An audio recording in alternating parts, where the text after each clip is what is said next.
सिद्धार्थ एक रिमोट उठता है और रूम का डोर लॉक हो जाता है। सिद्धार्थ धीरे धीरे सारा के पास आता है और उसके पीछे आके खड़ा हो जाता है। सारा का दिल उसको अपने पास महसूस करके बुलेट ट्रेन बन जाता है। सारा डर के मारे अपनी आंखें कस के बंद कर लेती है। सिद्धार्थ धीरे धीरे उसके ऊपर झुकता है और अपने दूसरे हाथ से उसके बालों को साइड कर देता है और अपने ठंडे कठोर होठ उसके कंधे पर रख देता है। सिद्धार्थ के होठों की छुअन से ही सारा अंदर तक सिहर जाती है। सिद्धार्थ के दोनों हाथ सारा की बॉडी पर चलने लगते हैं और उसके होठ उसकी गर्दन और उसके कानों पर चल रहे थे। सिद्धार्थ उसके कान को काटते हुए बोला, तुम्हारी हिम्मत कैसे हुई बीवी मुझे इग्नोर करने की। सिद्धार्थ की बात सुन के सारा उसे जवाब देती है, मैंने कब इग्नोर किया है तुम्हें, अच्छा सुबह से मेरे पास नहीं आई, मुझे गुड मॉर्निंग किस भी नहीं किया, ऑफिस में भी पूरे दिन तुम्हें अपनी दोस्त से ही फुर्सत नहीं थी, अब जब तुमने गलती की है तो सजा भी मिलेगी। इतना बोल के सिद्धार्थ उसे पलट देता है और रूम के डोर से लगा के उसके होठों पर अपने होठ रख के उसे किस करने लगता है। सिद्धार्थ का एक हाथ सारा की गर्दन पर था और दूसरा उसके कुर्ते के अंदर से ही उसकी बॉडी को सहला रहा था। सारा के दोनों हाथ सिद्धार्थ के कंधे पर थे। एक लंबी किस के बाद सिद्धार्थ उसके होठों को छोड़ देता है और उसके गर्दन और कॉलर बोन पर किस करने लगता है और अपने दूसरे हाथ से उसके कुर्ते की डोरी खोल के उसका कुर्ता निकाल देता है। थोड़ी देर में सारा के सारे कपड़े जमीन पर पड़े हुए थे। सिद्धार्थ सारा को बाहों में उठा के बेड पर लिटा देता है और अपना भी टॉवल देता है। सिद्धार्थ की हरकत से सारा शर्म के मारे अपनी आंखें बंद कर लेती है। उसकी पूरी बॉडी गर्म हो चुकी थी। सिद्धार्थ उसके ऊपर आ जाता है और उसके चेहरे को अपने हाथों में भरते हुए बोला, बीवी ऐसे क्या शर्मा रही हो, तुम पहली बार तो मुझे ऐसे देख नहीं रही हो। Baby open your eyes, Siddharth बोला, लेकिन सारा अपनी आंखें नहीं खोलती और ना में अपना सिर हिला देती है। सारा का पूरा चेहरा शर्म से लाल हो चुका था, जो देख के सिद्धार्थ को उस पर और भी ज्यादा प्यार आ रहा था। सिद्धार्थ एक बार फिर उस पर भूखे भेड़िए की तरह टूट पड़ा था। उसने सारा की पूरी बॉडी पर लव बाइट्स दे दिए थे और अब वो उसके प्राइवेट पार्ट के साथ खेल रहा था। सारा से कंट्रोल करना मुश्किल हो रहा था। उसने बेडशीट को अपने हाथों में पकड़ा हुआ था। सारा से जब और कंट्रोल नहीं हुआ तो वो सिद्धार्थ को रोकते हुए बोलती है, सिद्धार्थ प्लीज बस करो, मैं और नहीं से पाऊंगी। लेकिन सिद्धार्थ को तो जैसे कुछ सुनाई ही नहीं दिया था। वो एक बार फिर ऊपर आ जाता है और सारा के चेहरे को देखने लगता है। वो जैसे ही उसके अंदर एंटर करने को होता है कि बाहर से संध्या की मासूम सी आवाज उन दोनों के कानों में कबाब में हड्डी की तरह सुनाई पड़ती है, जो बोल रही थी, सारा दीदी आपको दादी और आंटी ने जल्दी से अपने पास बुलाया है। संध्या को बात सुन के सारा जल्दी से सिद्धार्थ को धक्का देके उठ जाती है और अपने कपड़े लेके बाथरूम में जाती हुए बोलती है, ये सब तुम्हारी वजह से हुआ है ना, वक्त देखते हो ना जगह कभी भी शुरू हो जाते हो। वही सिद्धार्थ खुद को कंट्रोल करने की कोशिश कर रहा था। उसकी बॉडी बुरी तरह गर्म हो चुकी थी और अब उसको खुद को कंट्रोल करना इम्पॉसिबल लग रहा था। सारा भी जल्दी से कपड़े पहन के बाहर चली जाती है और सिद्धार्थ उसके जाते ही बाथरूम में जाके शावर ऑन करके उसके नीचे खड़ा हो जाता है। कुछ देर के बाद सब लोग डिनर के लिए डाइनिंग टेबल पर आ जाते हैं। सब लोग डिनर कर रहे थे कि दादी की नजर सारा की गर्दन पर जाती है, जिसको उसने अपने बालों से कवर किया हुआ था। दादी आश्चर्य है, बेटा आपकी गर्दन पर क्या हुआ। दादी की बात सुन के सारा को खांसी आ जाती है। अब बेचारी क्या ही बोलती कि ये सब उनके पोते का याद रहा है। तो वो जल्दी से बहाना बनाते हुए बोलती है, दादी वो एक मच्छर ने काट लिया था तो मैंने बस कुछ भी कर ली, उससे रेड हो गया। सारा का बहाना सुन के सिद्धार्थ उसको घूर के देखता है, जैसे बोल रहा हो, बीवी में तुम्हें मच्छर दिखाई देता हूँ, अब तो तुम देखती जाओ ये मच्छर तुम्हें कितना और कहाँ कहाँ काटता है। और सबसे बच के उसकी ओर एक आंख मार देता है। सारा उसकी हरकत से झेप जाती है और अपना सिर झुका लेती है। कुछ देर के बाद सब लोग अपने अपने रूम में चले जाते हैं और सो जाते हैं। नेक्स्ट मॉर्निंग संध्या सबसे पहले ही उठ के रेडी हो चुकी थी और उसने सबके लिए नाश्ता भी बना लिया था। संध्या के चेहरे से डर साफ दिखाई दे रहा था। वो जल्दी जल्दी नाश्ता करके बाहर जाने लगती है कि प्रिया उसे रोकते हुए बोलती है, संध्या हम ऑफिस जाते हुए तुझे भी छोड़ देंगे। नहीं दी, मैं लेट हो जाऊंगी, मैं जाती हूँ बाय। इतना बोल के संध्या जल्दी से घर के बाहर भाग जाती है। उसके बाद बाजी सब भी ऑफिस के लिए निकल जाते हैं। संध्या की कैब थोड़ी देर के बाद एक बड़ी सी बिल्डिंग के बाहर रुकती है, जिस पर बड़े बड़े अक्षरों में मल्होत्रा अंपायर लिखा हुआ था।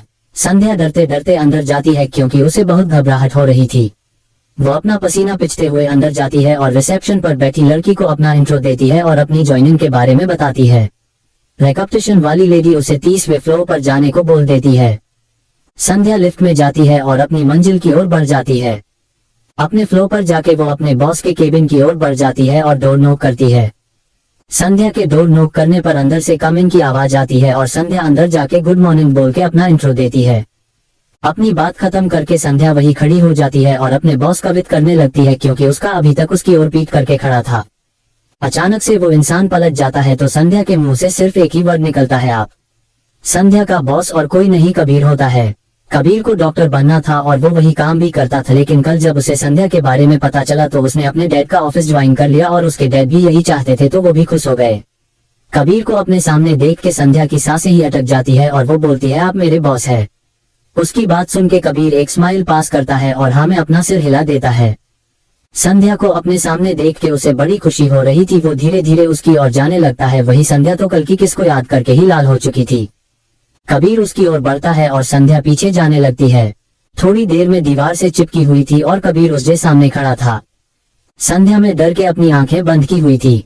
कबीर उसको ऐसे देख के मुस्कुराए जा रहा था। वो थोड़ा नीचे झुकता है और उसके गालों पर किस कर देता है। कबीर के किस करने से संध्या अपनी आंखें खोलती है, लेकिन उसके मुंह से कोई वर्ड नहीं निकलता।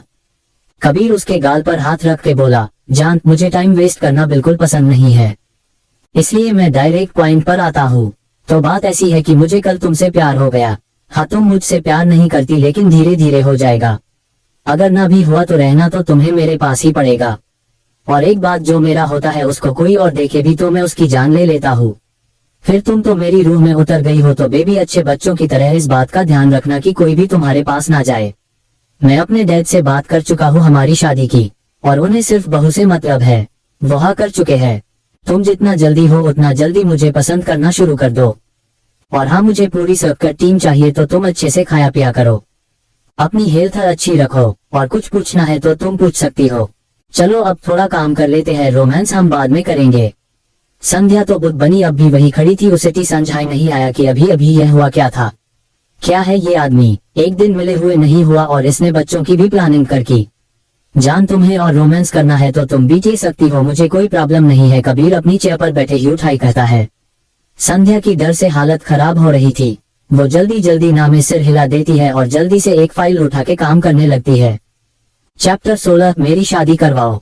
संध्या को अपनी जॉब के पहले दिन ही झटका लगता है, क्योंकि उसका बॉस और कोई नहीं कबीर ही होता है। कबीर संध्या के आते ही उसे प्रपोज कर देता है, ये तक कि उसने तो अपनी फैमिली प्लानिंग भी कर ली थी। उसके बाद वो अपनी चेयर पर बैठ के अपना काम करने लगता है।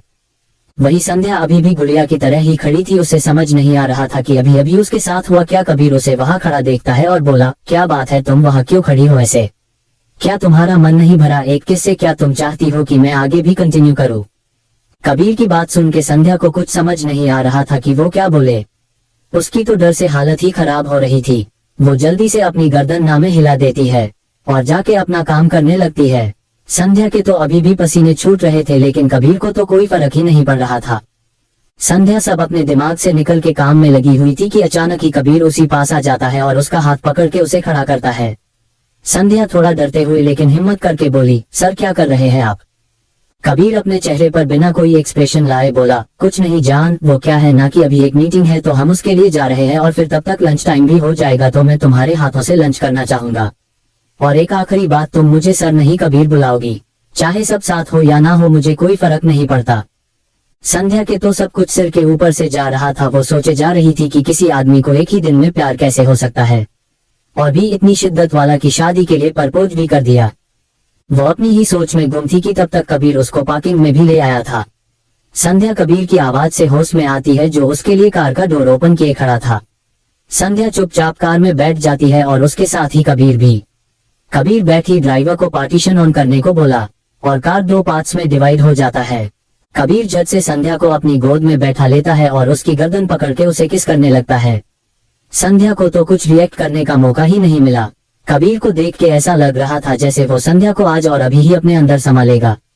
संध्या कबीर को खुद से दूर करने की कोशिश करती है, लेकिन कबीर पर कोई असर ही नहीं हो रहा था। फिर वो भी थक के स्ट्रगल करना बंद कर देती है। कुछ देर के बाद वो दोनों ही मीटिंग रूम के अंदर थे। संध्या कबीर से परेशान हो चुकी थी, क्योंकि कबीर संध्या से चिपका हुआ था। कबीर संध्या की कमर में हाथ डाल के उसे अंदर लेकर आया था। वही संध्या को बहुत घबराहट हो रही थी, ये सोच के कि सब लोग उसके बारे में क्या सोच रहे होंगे, लेकिन वो कुछ कर भी तो नहीं पा रही थी। मीटिंग रूम में 2 लोग बैठे हुए थे, एक कबीर की ही आगे का विशाल और दूसरा उसका असिस्टेंट। विशाल आगे आके कबीर से हैंडशेक करता है, लेकिन जैसे ही उसकी नजर कबीर के पीछे खड़ी संध्या पर जाती है, उसकी सांसें अटक जाती है, क्योंकि संध्या बहुत ही खूबसूरत थी। वो जैसे ही संध्या से हैंडशेक करने को आगे बढ़ता है तो कबीर की आंखें छोटी हो जाती है और विशाल का हाथ पकड़ के अपनी ओर खींच लेता है और बोला, मिस्टर विशाल, वो मेरी होने वाली वाइफ है और वो सिर्फ मुझसे ही हैंडशेक करती है। आप इधर आइए, मुझसे मिलिए, मैं मिलूंगा ना आपसे अच्छे से। विशाल कबीर की बात सुन के झेप जाता है, लेकिन बेचारा कुछ नहीं बोल पाता। वो आज कबीर से पहली बार ही मिल रहा था, क्योंकि इससे पहले कबीर के डैड के साथ ही उसकी मीटिंग होती है। विशाल कबीर के साथ मीटिंग शुरू कर देता है, लेकिन रह रह के उसकी नजर संध्या पर ही जा रही थी, जो देख के कबीर की आंखें छोटी हो रही थी। पहले तो वो कंट्रोल करने की कोशिश करता है, लेकिन जब उससे और नहीं होता तो वो बोल पड़ा, मिस्टर विशाल, आप जानते हैं ना कि मैं बिजनेस में तो आज ही आया हूँ, लेकिन उससे पहले मैं एक डॉक्टर हूँ। विशाल कबीर की बात सुन के जामे सिर हिला देता है, तो कबीर आगे बोला, तो अगर आप अपनी इन आंखों को खोना नहीं चाहते तो मेरे बच्चों की माँ को ताड़ना बंद कीजिए, कहीं ऐसा ना हो कि आप अपने बच्चों को देखने लायक ना बचे। और ये मीटिंग यही खत्म होती है और ये प्रोजेक्ट आप हमें दे रहे हैं, और अगर आपने ऐसा नहीं किया तो आप जानते ही है कि हम डॉक्टर के हाथों कभी कभी पेशेंट की मौत भी हो जाता है, लेकिन मैं नहीं चाहूंगा कि आपकी अभी तक ना हुई बीवी विधवा हो। कबीर उसके बाद संध्या का हाथ पकड़ता है और वहां से चला जाता है। वही कबीर अपने माथे से पसीना पोंछते हुए बोला, क्या है ये आदमी, सीधा धमकी देके ही चला गया। वही संध्या कबीर को गालियां दिए जा रही थी कि कोई आदमी इतना बेशर्म कैसे हो सकता है, लेकिन कबीर को तो कुछ फर्क ही नहीं पड़ना था। उसके बाद कबीर संध्या को एक रेस्टोरेंट में ले जाता है और उसके हाथों से खाना खाता है और उसे भी खिलाता है। लंच के बाद वो दोनों ऑफिस वापस आ जाते हैं। वही दूसरी ओर आर्यन के विला में आर्यन शराब के नशे में धुत होके बेड पर पड़ा हुआ था और कुछ कुछ बड़बड़ाए जा रहा था। समीरा और रिवान ने उसे समझने की बहुत कोशिश की थी, लेकिन उस पर तो कोई असर ही नहीं हो रहा था। उसकी ऐसी हालत देख के समीरा से और नहीं सहा जाता, तो वो रिवान को बोली, हम इसे और नहीं संभाल पाएंगे, मुझे लगता है कि हम अब उनको बुला लेना चाहिए। रिवान भी समीरा की हाँ में हाँ मिला देता है और किसी को कॉल करता है। समीरा उसके हाथ से फोन ले लेती है और सामने वाले के हाथ से फोन लेके बोली, आप जहाँ भी है वापस आ जाए, आर्यन को आपकी जरूरत है, बाकी मुझे नहीं लगता कि मुझे आपको कुछ बताने की जरूरत है, और इतना बोल के कॉल कट कर देती है। कुछ देर के बाद विला के बाहर एक गाड़ी के रुकने की आवाज आती है और हैंडसम सा लड़का उसमें से बाहर आता है। ये लड़का और कोई नहीं शिवम ही होता है। शिवम शेखावत, आर्यन शेखावत का बड़ा भाई। शिवम को देख समीरा और रिवान दोनों की ही आंखें चमक उठती है। शिवम अपने चेहरे पर एक खतरनाक एक्सप्रेशन लिए अंदर आता है। शिवम एक नजर उन दोनों को देख के आर्यन के रूम में चला जाता है। वो देखता है कि आर्यन अभी गहरी नींद में सो रहा है। वो वापस नीचे आ जाता है और हाल में रखे सोफे पर बैठ जाता है। उसके बाद समीरा को एक नजर ऊपर से नीचे तक देखता है और फिर रिवान को बोलने का इशारा करता है। रिवान शिवम को सब कुछ बता देता है। सब सुनने के बाद शिवम बोला, तो अभी तक तुम सब ये पता नहीं लगा पाए कि होने वाली मिस्टर एस सिंघानिया कौन है? शिवम रिवान को कुछ इशारा करता है और वो भी उसकी बात समझ के वहां से निकल जाता है। उसके जाते ही शिवम समीरा को बोला, क्या बात है जाने मन, आज मुझे सेटिस्फाई नहीं करोगी या फिर तुम में वो बात ही नहीं रही? शिवम की बात सुन के समीरा जाके उसकी गोद में बैठ जाती है और उसके चेहरे पर हाथ फेरते हुए बोली, अगर तुम्हें डाउट हो रहा है तो एक एक राउंड हो जाए। समीरा की बात सुन के शिवम के चेहरे पर एक डेविल स्माइल आ जाती है। वही शिवम अपना काम करने में लगा हुआ था। समीरा उसके होठों से दूर होती है और बोली, बेबी यहाँ नहीं, बेडरूम में चलो। शिवम उसकी बात सुन के उसे गोद में उठा लेता है। बेडरूम तक पहुंचने तक समीरा उसकी शर्ट को उसकी बॉडी से अलग कर चुकी थी। शिवम समीरा को लाके बेड पर पटक देता है और समीरा वापस से बेड पर लेट जाती है और शिवम को ऊपर से लेके नीचे तक देखते हुए बोली, बेबी अब और मत तरसाओ। शिवम उसकी बात सुन के उसके ऊपर आ जाता है और एक भूखे भेड़िए की तरह उस पर टूट पड़ता है। वही दूसरी ओर कबीर ऑफिस हॉर्स खत्म होने पर संध्या को लेके सिंघानिया पैलेस आता है, क्योंकि प्रिया और संध्या वही रुक रहे थे। वो संध्या को लाके हाल में रखे सोफे पर बिठा देता है। वही संध्या अपने मन में उसे गालियां देते हुए बोले जा रही थी, भगवान जी इस पागल आदमी से बचा लो हम, अब पता नहीं ये पागलों का सरदार यहाँ क्या करने आया है, और इसको किसी ने कुछ कहा क्यों नहीं? संध्या अपने ही ख्यालों में गुम। वही कबीर सबको हाल में बुलाता है। सबके आने के बाद कबीर दादी के पास जाके बोला, दादी मुझे ये लड़की पसंद आ गई है और मैं इसे शादी करने वाला हूँ। मैंने डैड से हम दोनों की शादी की बात कर ली है। अब इसकी फैमिली को मनाने की जिम्मेदारी आपकी है। हाँ करे तो ठीक है, नहीं तो शादी तो मैं फिर भी करूंगा ही इससे। अब नहीं मानेंगे तो अपने नाती नातिन को देख के तो खुश हो ही जाएंगे जब वो मेरे जैसे क्यूट होंगे। आप जितनी जल्दी हो सके इसके पेरेंट्स से बात कर लीजिए, क्योंकि जितनी जल्दी मेरी शादी होगी उतनी ही जल्दी आपका प्रमोशन होगा। अच्छा अब मैं चलता हूँ। इतना बोल के कबीर वहाँ सबको एक झटक देके छोड़ के निकल जाता है। वही संध्या का मन कर रहा था कि अभी कहीं डूब के मर जाए। कबीर के जाने के बाद दादी शोक से बोली, मुझे ये तो पता था कि इस लड़के का दिमाग हिला हुआ है, पर ये नहीं पता था कि इतना हिला हुआ है। ये मुझे शादी की बात करने का बोल के गया है या धमकी दे के गया है कि अगर आप मेरी शादी नहीं करवाओगे तो मैं आपका प्रमोशन नहीं होने दूंगा। कबीर संध्या को लेकर सिंघानिया पैलेस आ जाता है और सबको बता देता है कि वो संध्या से प्यार करता है और उससे शादी भी करना चाहता है। उसने तो दादी को भी धमकी दे डाली थी कि अगर उन्होंने जल्दी ही उसकी और संध्या की शादी नहीं करवाई तो उनके ही प्रमोशन में देर होगी। जितनी जल्दी दादी उन दोनों की शादी करवाएगी उतनी जल्दी ही दादी को उनके परपोते या परपोती का चेहरा देखने को मिलेगा। कबीर अपनी बात पूरी करके वहां से निकल जाता है। वही संध्या को समझ नहीं आ रहा था कि वो इस पागल आदमी का करे तो क्या करे। वो अपने मन में कबीर को गालियां दिए जा रही थी। पागलों का सरदार, समझता क्या है खुद को, खुद तो है ही बंदर। खुद को तो कुछ फर्क पड़ता नहीं है और मुझे यहाँ फंसा के चला गया। अब मैं दी से कैसे बचूंगी? क्या बोलूंगी उनको कि मैं कल ही इस सपरे से मिली थी और आज उसने अपने प्यार की बीन बजाने भी शुरू कर दी। भगवान जी प्लीज मुझे बचा लो, मैं आपको अपने हाथों से भरे हुए गोलगप्पर बना के खिलाऊंगी। कबीर के जाने के बाद सब संध्या की ओर रुख करते हैं। संध्या की तो डर के मारे हालत ही खराब हो रही थी। संध्या ये सब क्या है? प्रिया अपनी एक आईब्रो उठाते हुए पूछती है। दी मुझे नहीं पता कि वो अनाकोंडा मेरे पीछे क्यों पड़ा है। मैं तो कल ही उससे मिली थी आपके ऑफिस की पार्किंग में। और उसके बाद संध्या प्रिया और बाकी सबको कल से लेके आज तक की सारी बात बता देती है, सिवाय उस किसके जो उन दोनों के बीच हुई थी। संध्या की पूरी बात सुनने के बाद सब अपने सिर पर हाथ मार के बैठ जाते हैं। सब लोग अभी भी कबीर की बातों के बारे में सोचे जा रहे थे। तो सना जी बोली, मतलब मम्मी जी इस लड़के को एक दिन में ही प्यार हो गया और उसने एक दिन में ही अपने बच्चों के लिए माँ भी ढूंढ ली।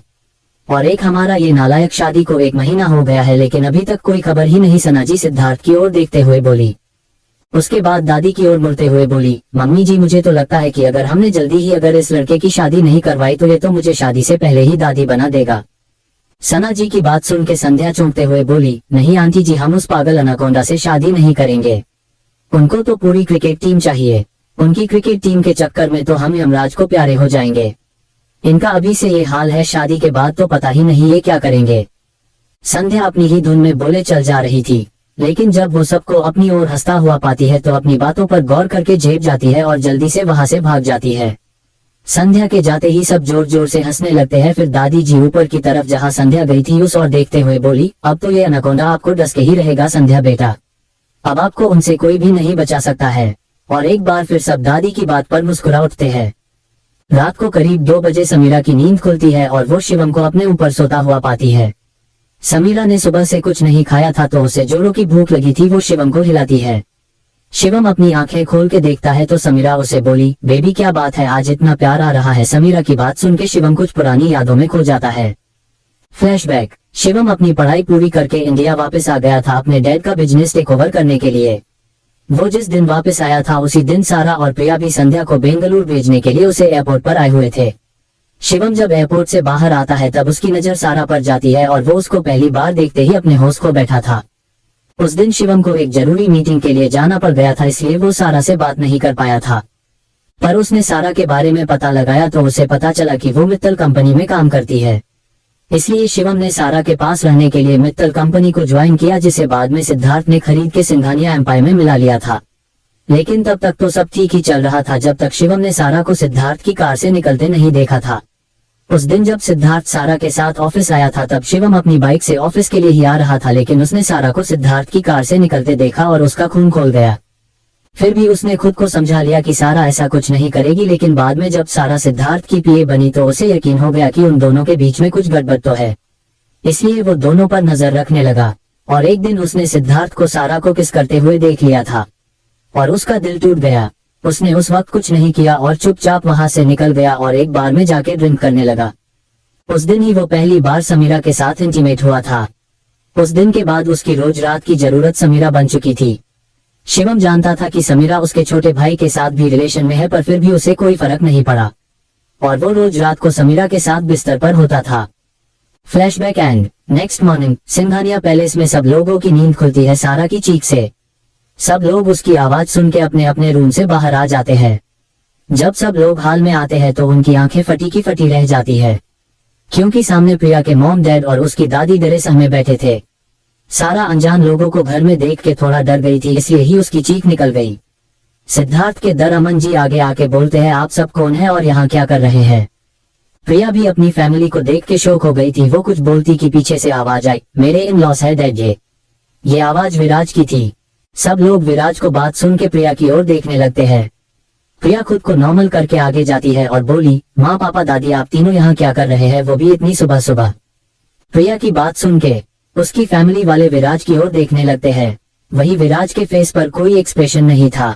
प्रिया के डैड बोलना शुरू करते हैं, बेटा कल रात हम सब तो डिनर करके आराम कर रहे थे कि अचानक डोर नॉक हुआ और जब मैंने डोर खोला तो बाहर बॉडीगार्ड्स की एक पूरी फौज थी। वो बॉडीगार्ड्स घर के अंदर गए और सबको बाहर लाके गाड़ी में बैठा दिया। उनके पास जी गन थी तो हम कुछ बोल भी नहीं पाए।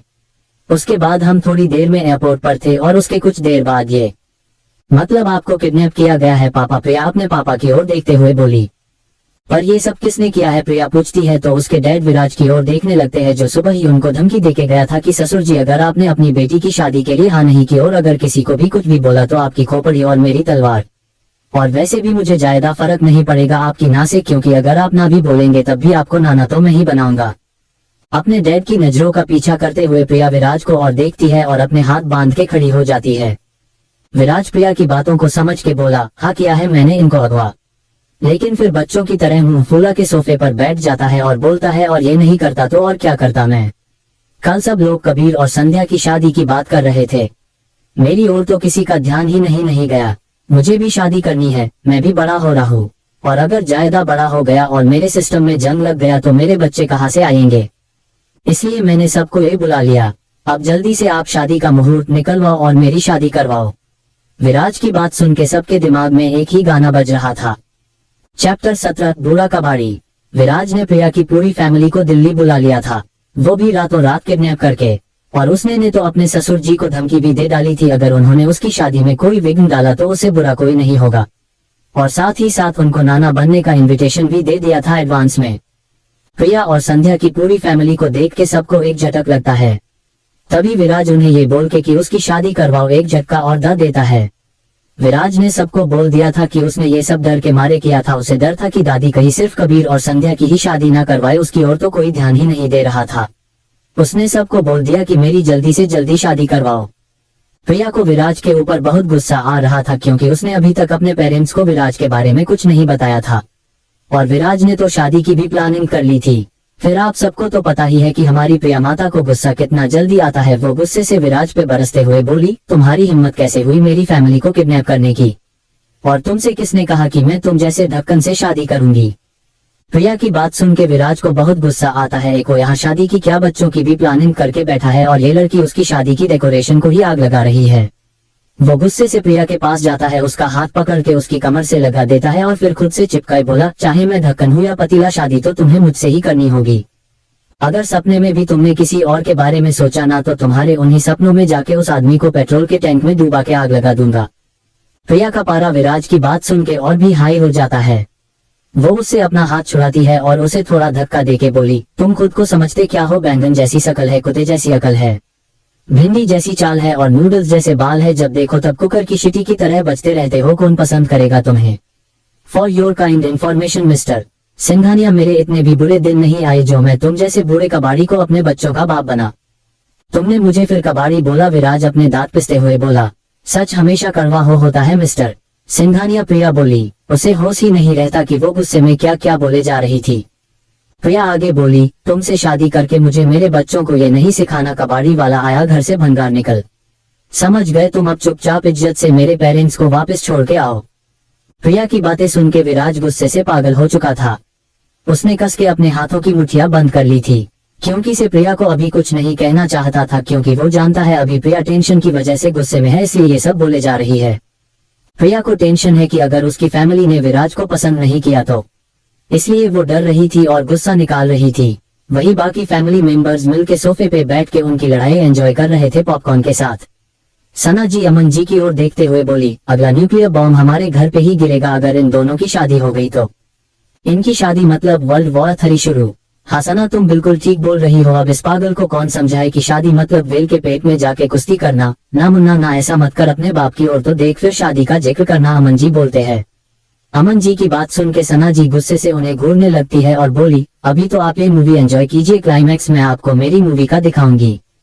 तभी सना जी के साइड में बैठी दादी, जो कब से अपने बेटे बहू की बातें सुन रही थी, वो बोली, अपनी मूवी तुम बाद में डायरेक्ट करना, पहले उस आ रहे अनाकोंडा से तो निपट लो। पता नहीं अब किसको डूसेगा ये। दादी की बात सुन के सब बाहर की ओर देखते हैं तो सबको एक और झटका लगता है, क्योंकि कबीर अपने डैड और पंडित जी के साथ अंदर आ रहा था। कबीर और बाकी दोनों इंसान अंदर आते हैं। कबीर को देखते ही संध्या सारा के पीछे जाके छुप जाती है और अपने मन में बोली, हे भगवान, कौन से जन्म का बदला ले रहे हो आप जो इस गौरेला को फिर से भेज दिया। पता नहीं रात को सारा भी था या नहीं, अब पता नहीं ये कौन सी मिसाइल छोड़ेगा। कबीर अपने डैड मिस्टर माहिर मल्होत्रा को सोफे पे बिठा देता है और साथ ही पंडित जी को भी। कबीर के डैड सबसे मिलते हैं और अपने चेहरे पे एक नकली हंसी लाके अपने पागल बेटे को देखते हैं। कबीर, तुम सुबह सुबह यहाँ क्या कर रहे हो? सिद्धार्थ आवचिटा है। वो मुझे पता चला कि इस कामचोर ने विराज की ओर इशारा करते हुए पहली बार कोई ढंग का काम किया है कि मेरे इन लॉस को यह इम्पोर्ट करवा लिया, कबीर बोला। कबीर की बात सुन के सब लोग प्रिया की फैमिली को ऐसे देखते हैं जैसे वो लोग कोई सामान हो जिसको लोड किया और डिलीवर कर दिया और बॉक्स पे लिखा था फ्रॉम इनके दामाद के ससुराल टू इनकी बेटी के ससुराल। कबीर आगे बोला, इसलिए मैंने सोचा कि डैड को यही ले आता हूँ शादी की बात करने के लिए और पंडित जी मुहूर्त के लिए। फिर अपने डैड की ओर मुड़ते हुए बोला, डैड आप इनको सब समझा दीजिए और पंडित जी से मुहूर्त निकला लीजिए, तब तक मैं बाकी के काम निपटा के आता हूँ। इतना बोल के कबीर सारा की ओर बढ़ जाता है जिसके पीछे संध्या छुपी हुई थी। कबीर संध्या का हाथ पकड़ के उसे आगे लाता है और घर से बाहर ले जाने लगता है। कबीर संध्या को कहाँ लेकर जा रहे हो तुम अभी? सिद्धार्थ पूछता है। वो कोर्ट 10 बजे खुलता है ना, तो मैंने सोचा कि तब तक इसको शॉपिंग करवा देता हूँ, वरना फिर तुम तो जानते ही हो ना कि लड़कियों को अपनी शादी में सजने का कितना शौक होता है और ना इनकी बातें मानो तो पूरी जिंदगी उसी का ताना देती है ये। जब तक कोर्ट ओपन होगा तब तक ये शॉपिंग करके रेडी हो जाएगी और डैड भी बात कर लेंगे, फिर हम कोर्ट जाके शादी कर लेंगे और मेरी प्रिय ससुर जी के जो अरमान है अपनी बेटी का कन्यादान करने का वो हम फिर कभी जब कभी ये पंडित जी मुहूर्त निकलेंगे तब कर लेंगे।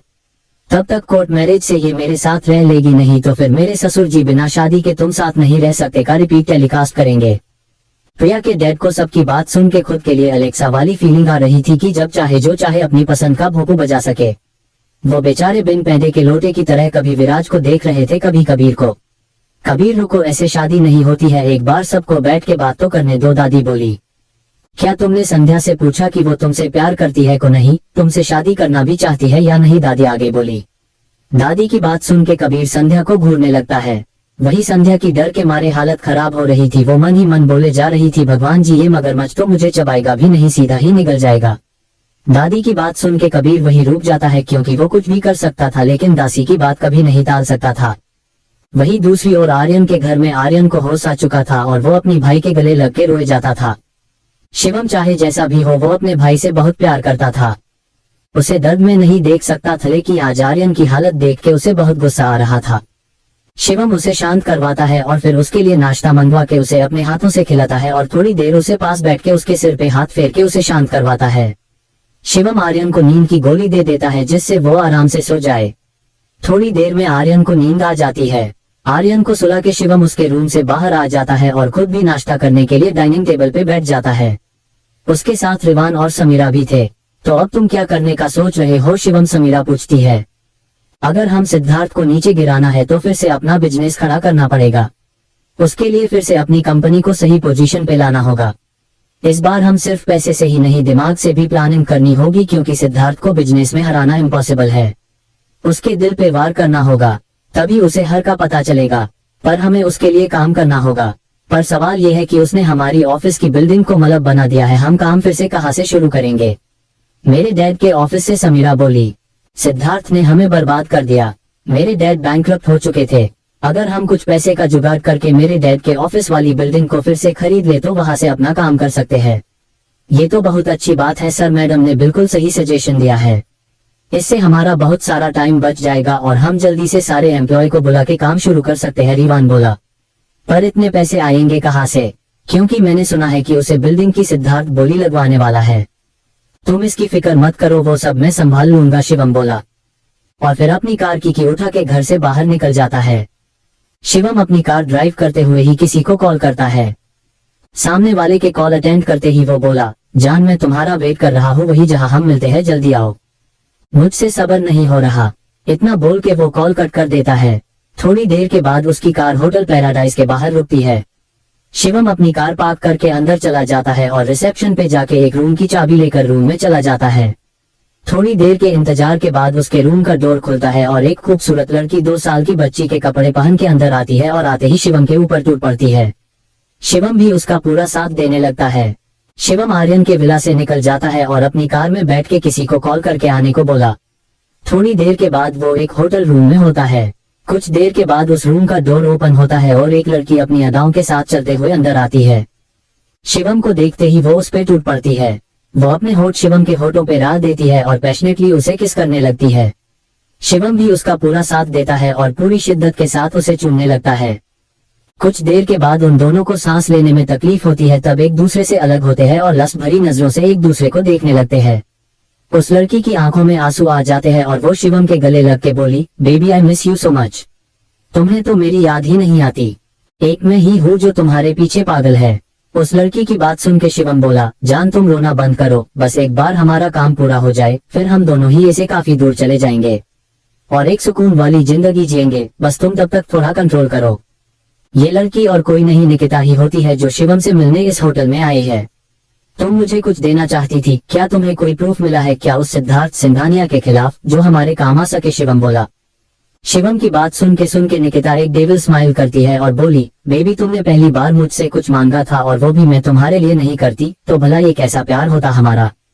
शिवम मैंने तुम्हें पूरे दिल से अपनाया है, बस कभी मुझे धोखा मत देना वरना मैं क्या कर जाऊंगी ये तो तुम सोच भी नहीं सकते, निकिता बोली। उसके बाद अपने बैग से एक एनवेल्प निकल के शिवम को दे देती है। शिवम उस एनवेल्प को खोल के देखता है और उसकी आंखों में चमक आ जाती है। शिवम एक बार फिर निकिता के गले लग जाता है और बोला, ये तो तुमने कमाल ही कर दिया मेरी जान, अब तुम देखती जाओ कैसे मैं उस सिंघानिया की इज्जत की धज्जियां उड़ाता हूँ। शिवम वैसे ही गले लगे निकिता की पूरी बॉडी पे हाथ फिराने लगता है। निकिता कस के अपनी मुठिया बंद कर लेती है। शिवम उसके टॉप को निकलने को होता है कि निकिता उसका हाथ पकड़ के रोक लेती है और बोली, बेबी अभी नहीं, एक बार हम उस सिद्धार्थ सिंघानिया को अच्छे से सबक सिखा दे, उसके बाद अपनी जीत के जश्न में मैं तुम्हें खुद को सौंप दूंगी, लेकिन तब तक तुम इंतजार करो।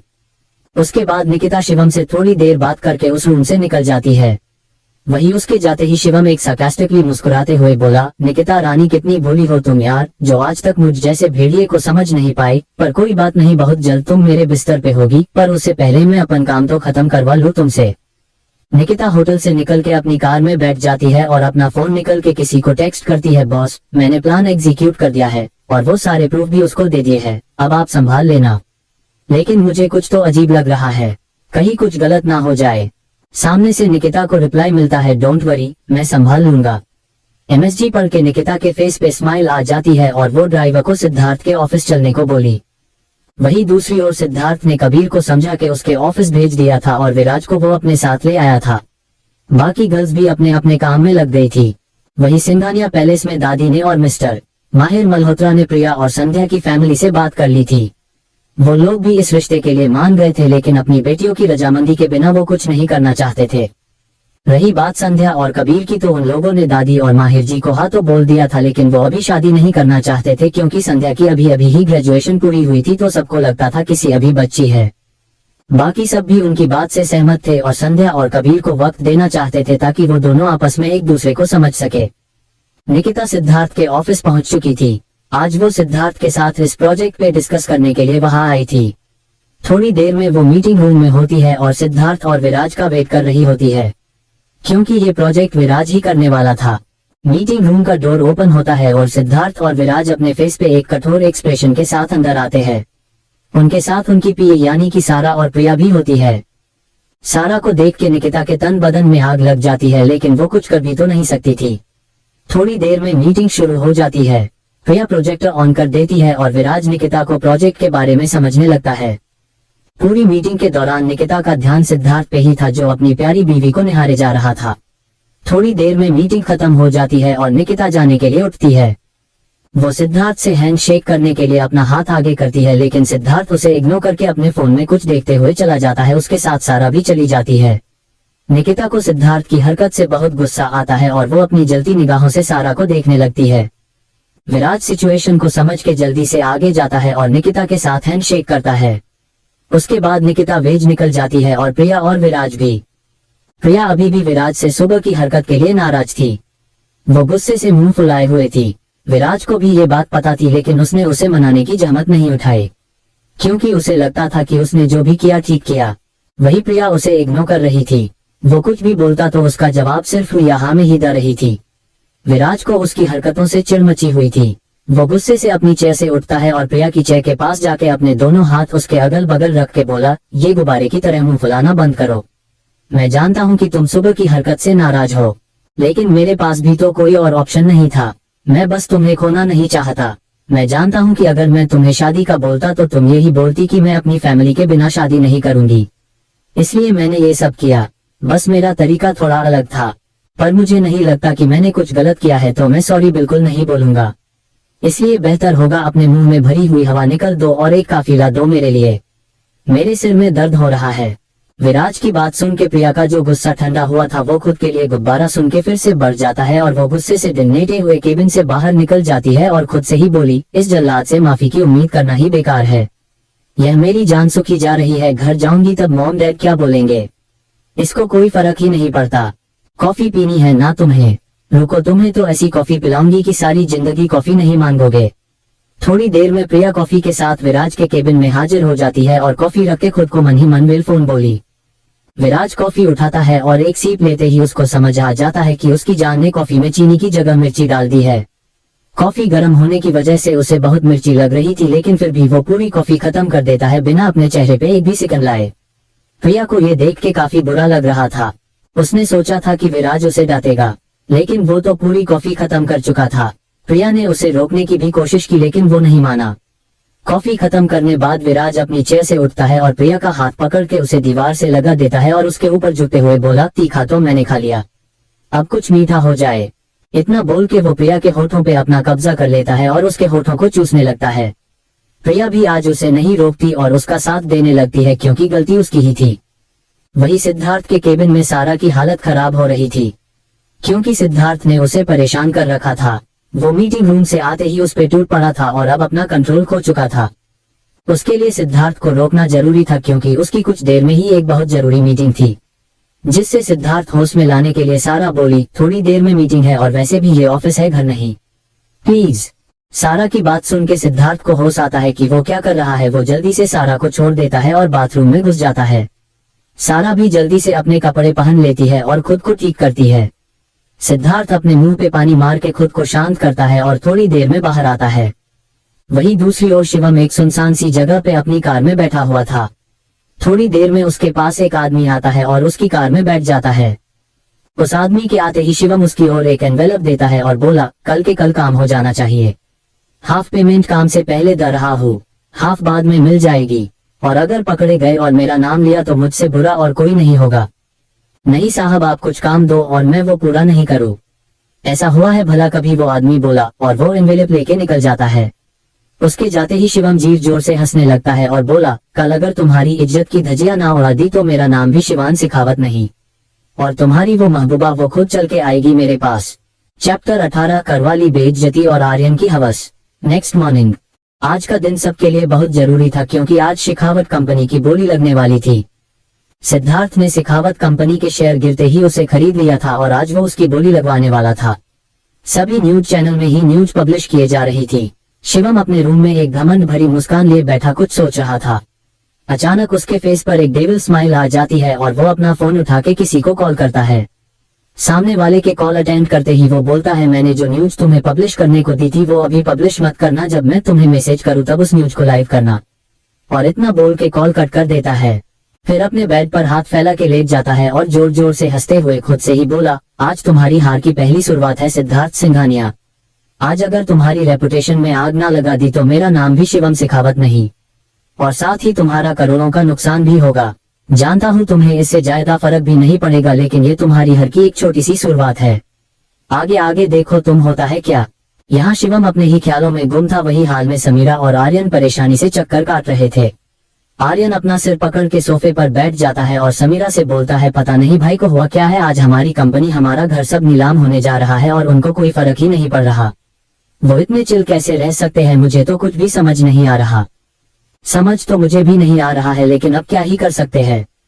लेकिन तुम भी तो शिवम को जानते ही हो कि उसके दिमाग में कब क्या चलता है ये कोई नहीं जान सकता है, और मुझे नहीं लगता वो इतनी आसानी से सब कुछ जाने देगा।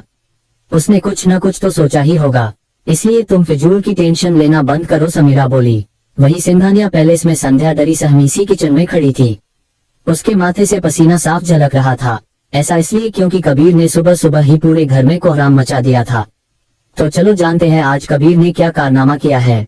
फ्लैशबैक। सब लोग रेडी होकर अपने अपने रूम से बाहर आ चुके थे और नाश्ते के लिए डाइनिंग टेबल की ओर जा रहे थे। सबकी नजर डोर की तरफ जाती है। सब लोग उधर देखते हैं तो कबीर अपने हाथ में 2 बैग लिए अंदर की तरफ आ रहा था। कबीर को देख के संध्या धीरे से प्रिया के कान में बोली, ये अब कौन सी मिसाइल छोड़ने आ रहे हैं? अगर उन्होंने आज कुछ किया तो मैं इनका खून कर दूंगी। संध्या की बात सुन के प्रिया उसे ऊपर से नीचे की तरफ देखते हुए बोली, तू उसका मर्डर करेगी जिसने आज तक एक चिट्ठी को भी नहीं मारा, और अगर गलती से कोई मर भी जाए पैर के नीचे आके तो उसको तो तू हॉस्पिटल के इमरजेंसी वार्ड में शिफ्ट करवा दे, और अगर बाय चांस वो मर जाए तो पुलिस स्टेशन जाके खुद ही उसके मर्डर की FIR करवा के खुद को ही अरेस्ट करवा दे। माय डियर बहना, बात तो ऐसी बोल जो हजम होने लायक हो। प्रिया की बात सुन के संध्या झेप जाती है। पर दी आप ये तो पूछो इनसे ये यहाँ करने क्या आए हैं? संध्या बोली। वो सामने खड़ा आदमी मेरा होने वाला जीजा है, लेकिन तेरा वो पति है होने वाला, तो कायदे से तुझे उसे पूछना चाहिए, प्रिया जवाब देती है। और ऊपर से पागलों का सरदार, ये वो नाग है जिसको कुछ भी ना बोले तब भी अपना फन फैलाए, बोलेगा आ जाओ सब लोग तुम्हें अपना जहर टेस्ट करवाए, और अगर कोई गलती से मना कर देना तो ये तो उसके पेट को फाड़ के उसके अंदर जबरदस्ती अपना जहर डालेगा और फिर उसके पर्दे को सीन के बोलेगा लो हो गया। प्रिया का लंबा चौड़ा भाषण सुन के संध्या बिल्कुल चुप हो जाती है। दादी आगे जाती है और बोली, कबीर बेटा तुम यहाँ, वो भी इतनी सुबह, सब ठीक तो है? कबीर अपना लगेज एक सर्वेंट को दे देता है और फिर दादी की ओर मुड़ते हुए बोलता है, एक्चुअली दादी कल सब लोग बोल रहे थे ना कि संध्या मुझे जानती नहीं है, तो मैं उसे थोड़ा पसंद हूँ, तो मैं इसलिए ही यहाँ आया हूँ। उसके बाद कबीर अपने एक्सप्रेशन चेहरे के साथ संध्या की ओर बढ़ता है और उसका हाथ अपने हाथ में लेके बोलता है, जान तुम मुझे जानना चाहती थी ना, इसलिए ही मैंने ये सब किया है। आज से तुम मेरी वाइफ होने के सारे फर्ज निभाओगी। मेरा मतलब है मेरे लिए खाना बनाना, मेरे कपड़े निकालना, रात को मेरे ऑफिस से आने का वेट करना, मतलब एवरीथिंग जो भी एक वाइफ करती है वो सब तुम करना। इससे तुम मुझे अच्छे से जान जाओगी और फिर हमारी शादी के बाद तुम्हें कोई तकलीफ नहीं होगी और हम साथ में रहेंगे तो तुम मुझे जल्दी ज्ञान पाओगी। और वो मेरा बैग है तो मेरे कपड़े अपने रूम में शिफ्ट कर लेना, मैं तुम्हारे साथ ही रहने वाला हूँ, वो बाद में कर लेना, अभी मेरे लिए ऑफिस के कपड़े निकाल दो, तब तक मैं शावर ले लेता हूँ और मेरे लिए नाश्ता भी रेडी कर लेना, जो भी तुम बनाओगी मैं खा लूंगा। फिर कबीर वहां से जाने लगता है और जाते हुए एक बार फिर पीछे मुड़ के संध्या का हाथ पकड़ के ले जाता है, उसे रूम में लाके डोर से लगा देता है और बोलता है, मैं तुम्हें एक बात बोलना भूल गया, तुम बीवी के सारे फर्ज अदा करोगी, और अब जल्दी से जाओ नाश्ता रेडी करो, मैं आता हूँ जान। कबीर बाथरूम में चला जाता है। वही संध्या बुत बनी खड़ी थी। उसे समझ नहीं आ रहा था कि कोई आदमी इतना बेशर्म कैसे हो सकता है। वो पूरी शर्म से पानी पानी हो चुकी थी।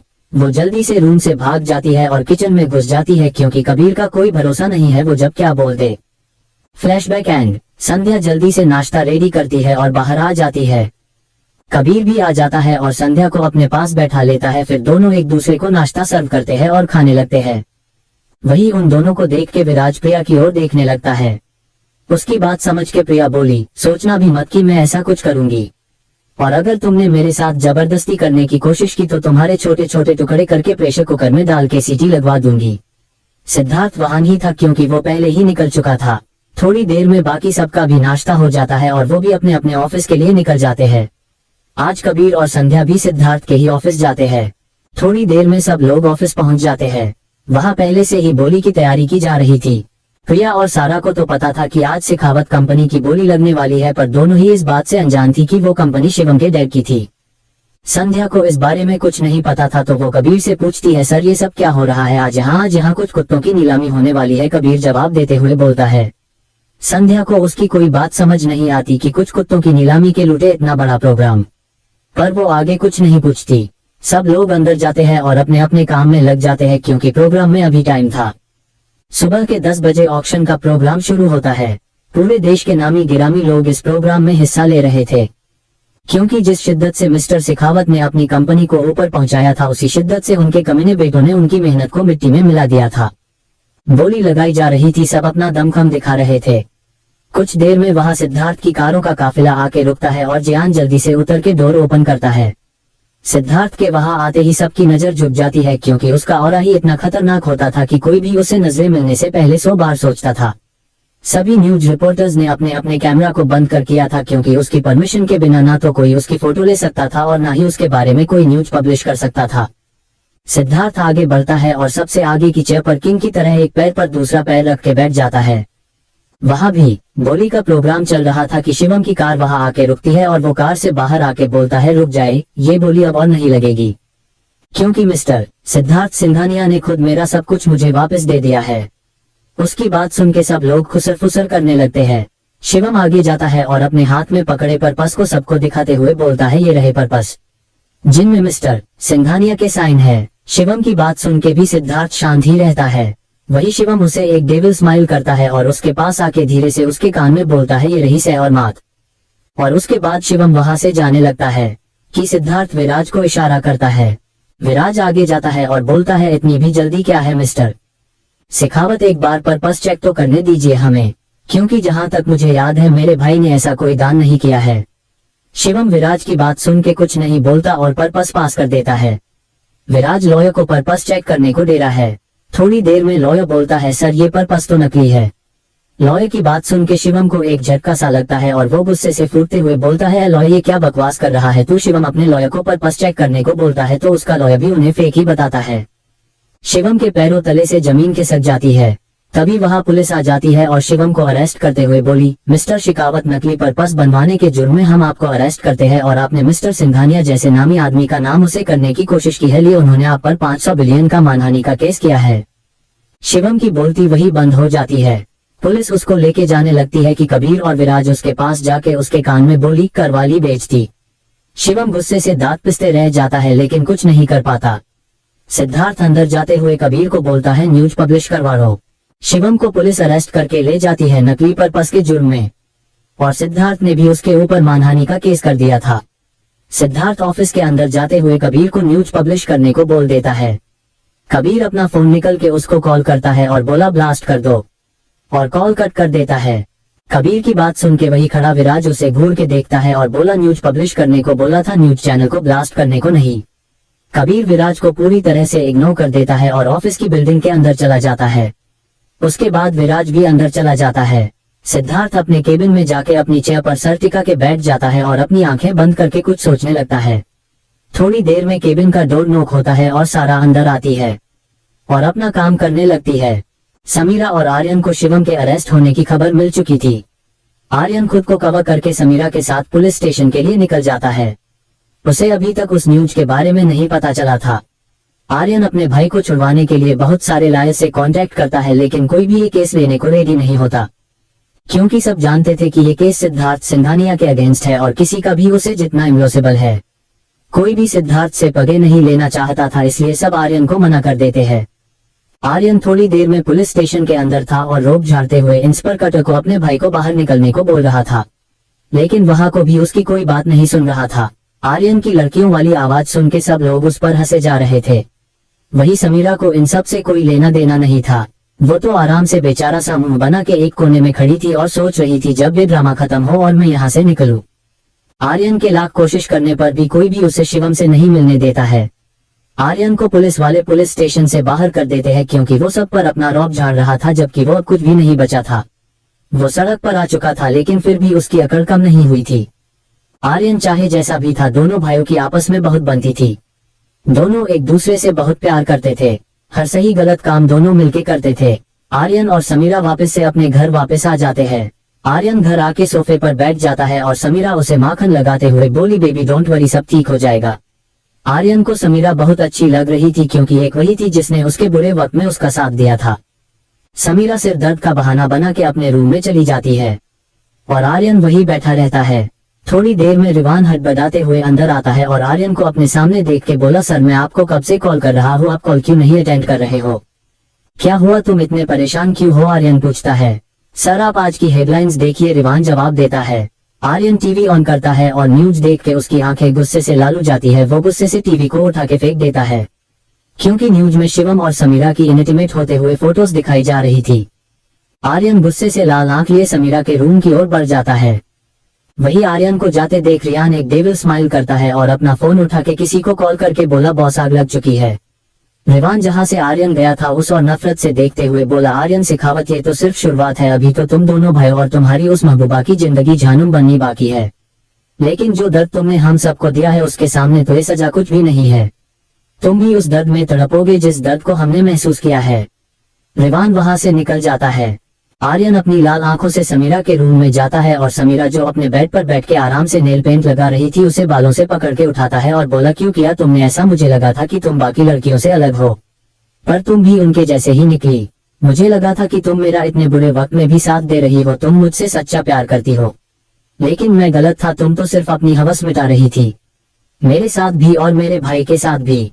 समीरा का चेहरा दर्द से लाल पड़ता जा रहा था। वो खुद को छुड़ाते हुए बोली, तुम पागल हो गए हो क्या आर्यन? ये क्या बकवास कर रहे हो तुम मेरे बारे में इतनी घटिया बातें कर भी कैसे सकते हो? भूलो मत को मैंने तुम्हें आधा आदमी और आधी औरत बनने के बाद भी अपनाया। मैं सिर्फ घटिया बात कर नहीं रहा हूँ, आज तुम्हें मैं घटिया हरकत करके भी दिखाऊंगा, आर्यन जवाब देता है। आज पहली बार समीरा जो आर्यन से डर लग रहा था वो आर्यन को समझते हुए बोली, आर्यन तुम अभी अपने होश में नहीं हो, हम आराम से बात करते हैं। लेकिन आर्यन का गुस्सा उसकी हद पर कर चुका था। वो समीरा का बाजू पकड़ के उसे अपने पास खींच के बोला, बहुत शौक है ना तुम्हें बिस्तर होने का? आज मैं तुम्हारी सारी हवस निकाल दूंगा, उसके बाद तुम किसी के पास जाने से भी डरोगी। बहुत शौक है ना तुम्हें लोगों के बिस्तर गर्म करने का? आज तुम्हें मैं बताता हूँ कि ये सब करते कैसे है। आर्यन जाके रूम का डोर लॉक कर देता है। समीरा डर से पीछे होने लगती है, लेकिन आर्यन तो आज पूरी तरह से पागल हो चुका था। वो अपने कपड़े उतार देता है और समीरा जो बेड पर पटक के उसके ऊपर आ जाता है, वो झटके से समीरा की ड्रेस फाड़ के निकाल देता है और उसके बाद उसके अंडर गारमेंट्स भी उतार के फेंक देता है। उसके बाद उसके दोनों हाथों को अपनी शर्ट से उसके सर के ऊपर बांध देता है।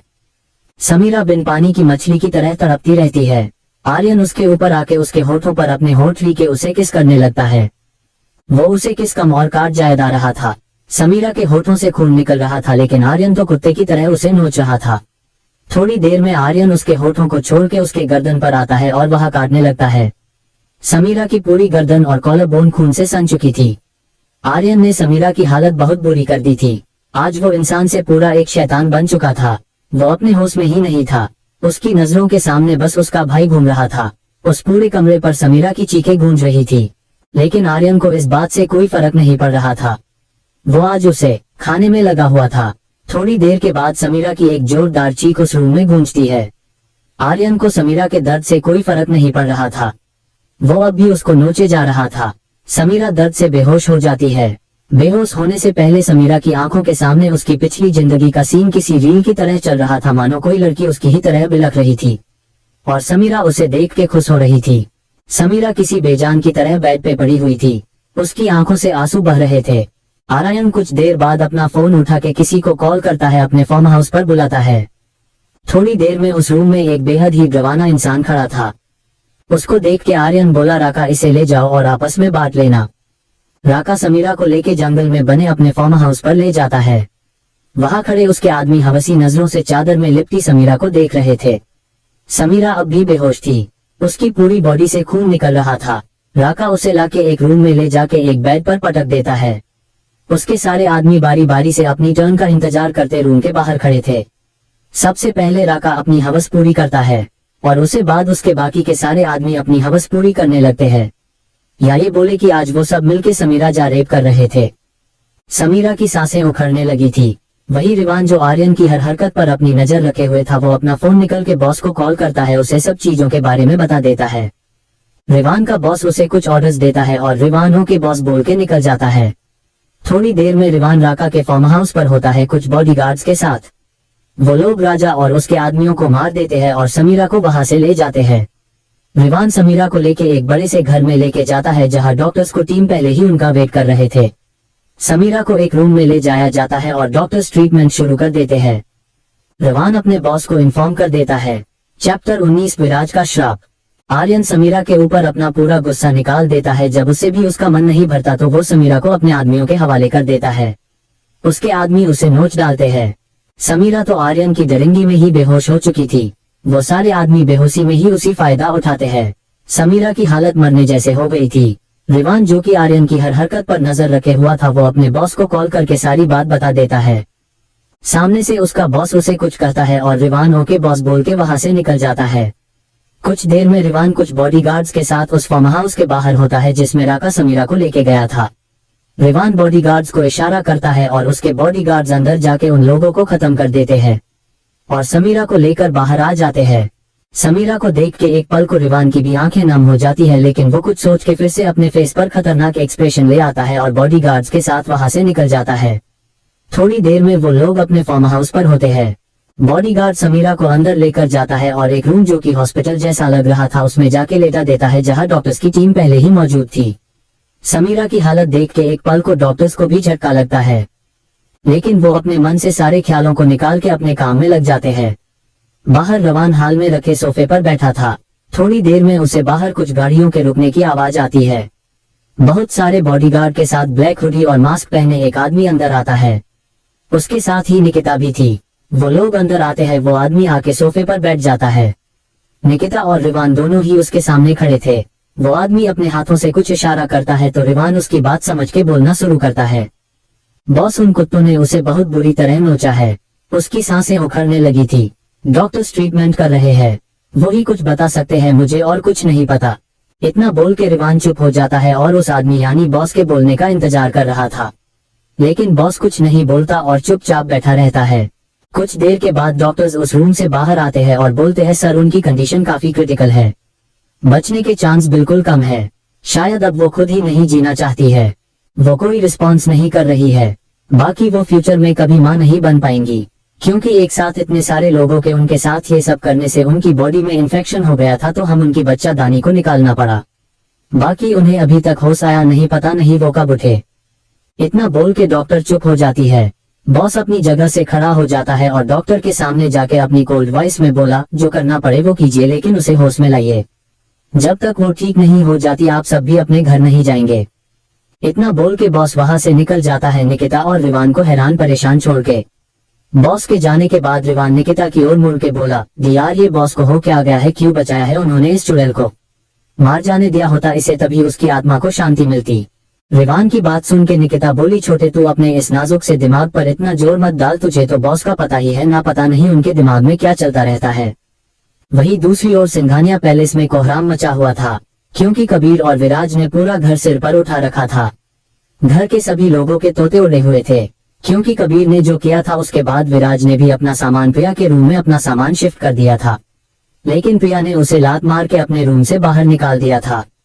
उन दोनों के बीच वर्ल्ड वॉर 3 चल रहा था, जो कि कुछ इस तरह से था। प्रिया विराज को गुस्से से अपने रूम से बाहर निकलते हुए बोली, बदबूदार गैंडे, अगर तुमने एक और बार मेरे रूम में कदम रखा ना तो मैं तुम्हारी टांगे तोड़ दूंगी, और अगर फिर भी तुम्हारा मन नहीं भरा तो तुम्हारे इस सिंह को तोड़ के तुम्हारे पिछवाड़े में घुसा दूंगी। एक तुम, एक वो तुम्हारा पागल खाने से भागा हुआ यार, तुम दोनों ने मिलकर मेरा और मेरी बहन का जीना हराम कर रखा है। प्रिया की बात सुन के सब लोग अपने मुंह पर हाथ रख के हंसने लगते हैं। हमेशा मुंह बंद करके रखने वाले सिद्धार्थ के फेस पर भी एक लंबी चौड़ी स्माइल थी।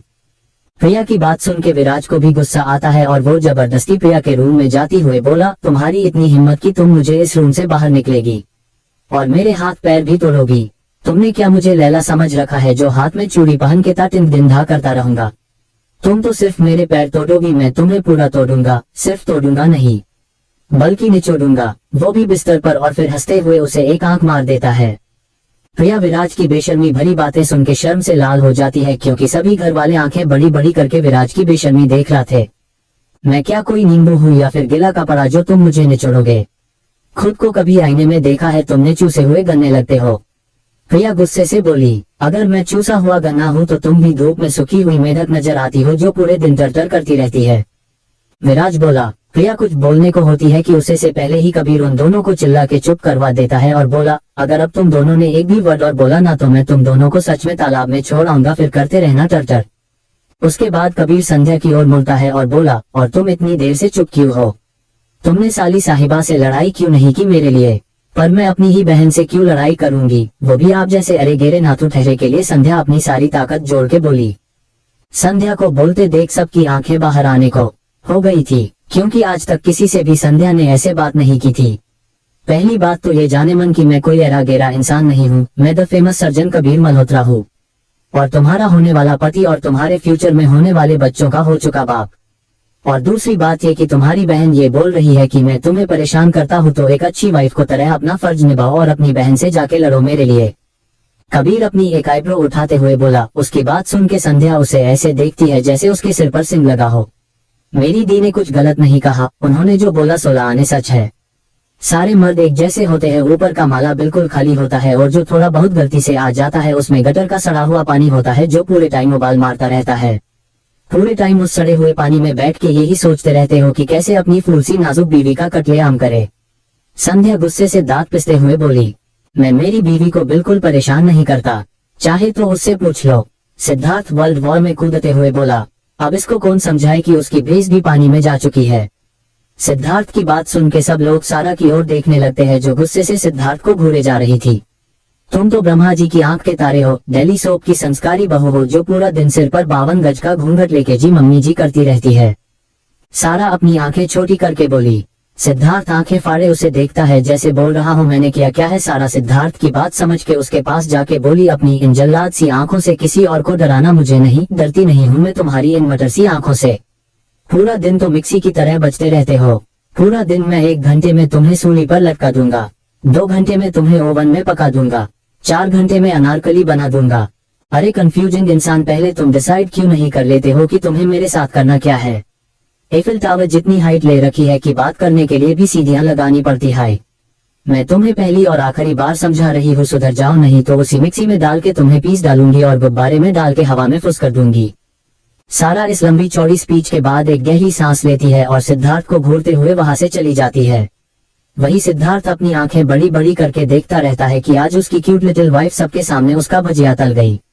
सारा के साथ साथ संध्या और प्रिया भी निकल जाती है। वही सारे लड़के अपनी प्यारी प्यारी प्रेमिकाओं को जाते हुए देखने के अलावा और कुछ नहीं कर पाते हैं। वही बाकी सारे घर वाले हंसते हुए उन तीनों को ऑल द बेस्ट बोल के वहां से निकल जाते हैं। तीनों का ही दिमाग सुन्न हो चुका था। थोड़ी देर में वो उस ट्रॉमा से बाहर आते हैं तो कबीर और सिद्धार्थ दोनों ही विराज को खा जाने वाली नजरों से घूर रहे थे, जैसे बोल रहे हो गेंडे आज तो हम तेरा खून पी जाएंगे। विराज उन दोनों की जलती निगाहों को खुद पर महसूस करके खुद को बचाने के इरादे से बोला, अगर तुम दोनों ने मुझे हाथ भी लगाया तो मैं तुम दोनों को श्राप दे दूंगा और तुम्हारे जो बेबी होंगे ना उनकी आवाज को वजह से हो जाएगी।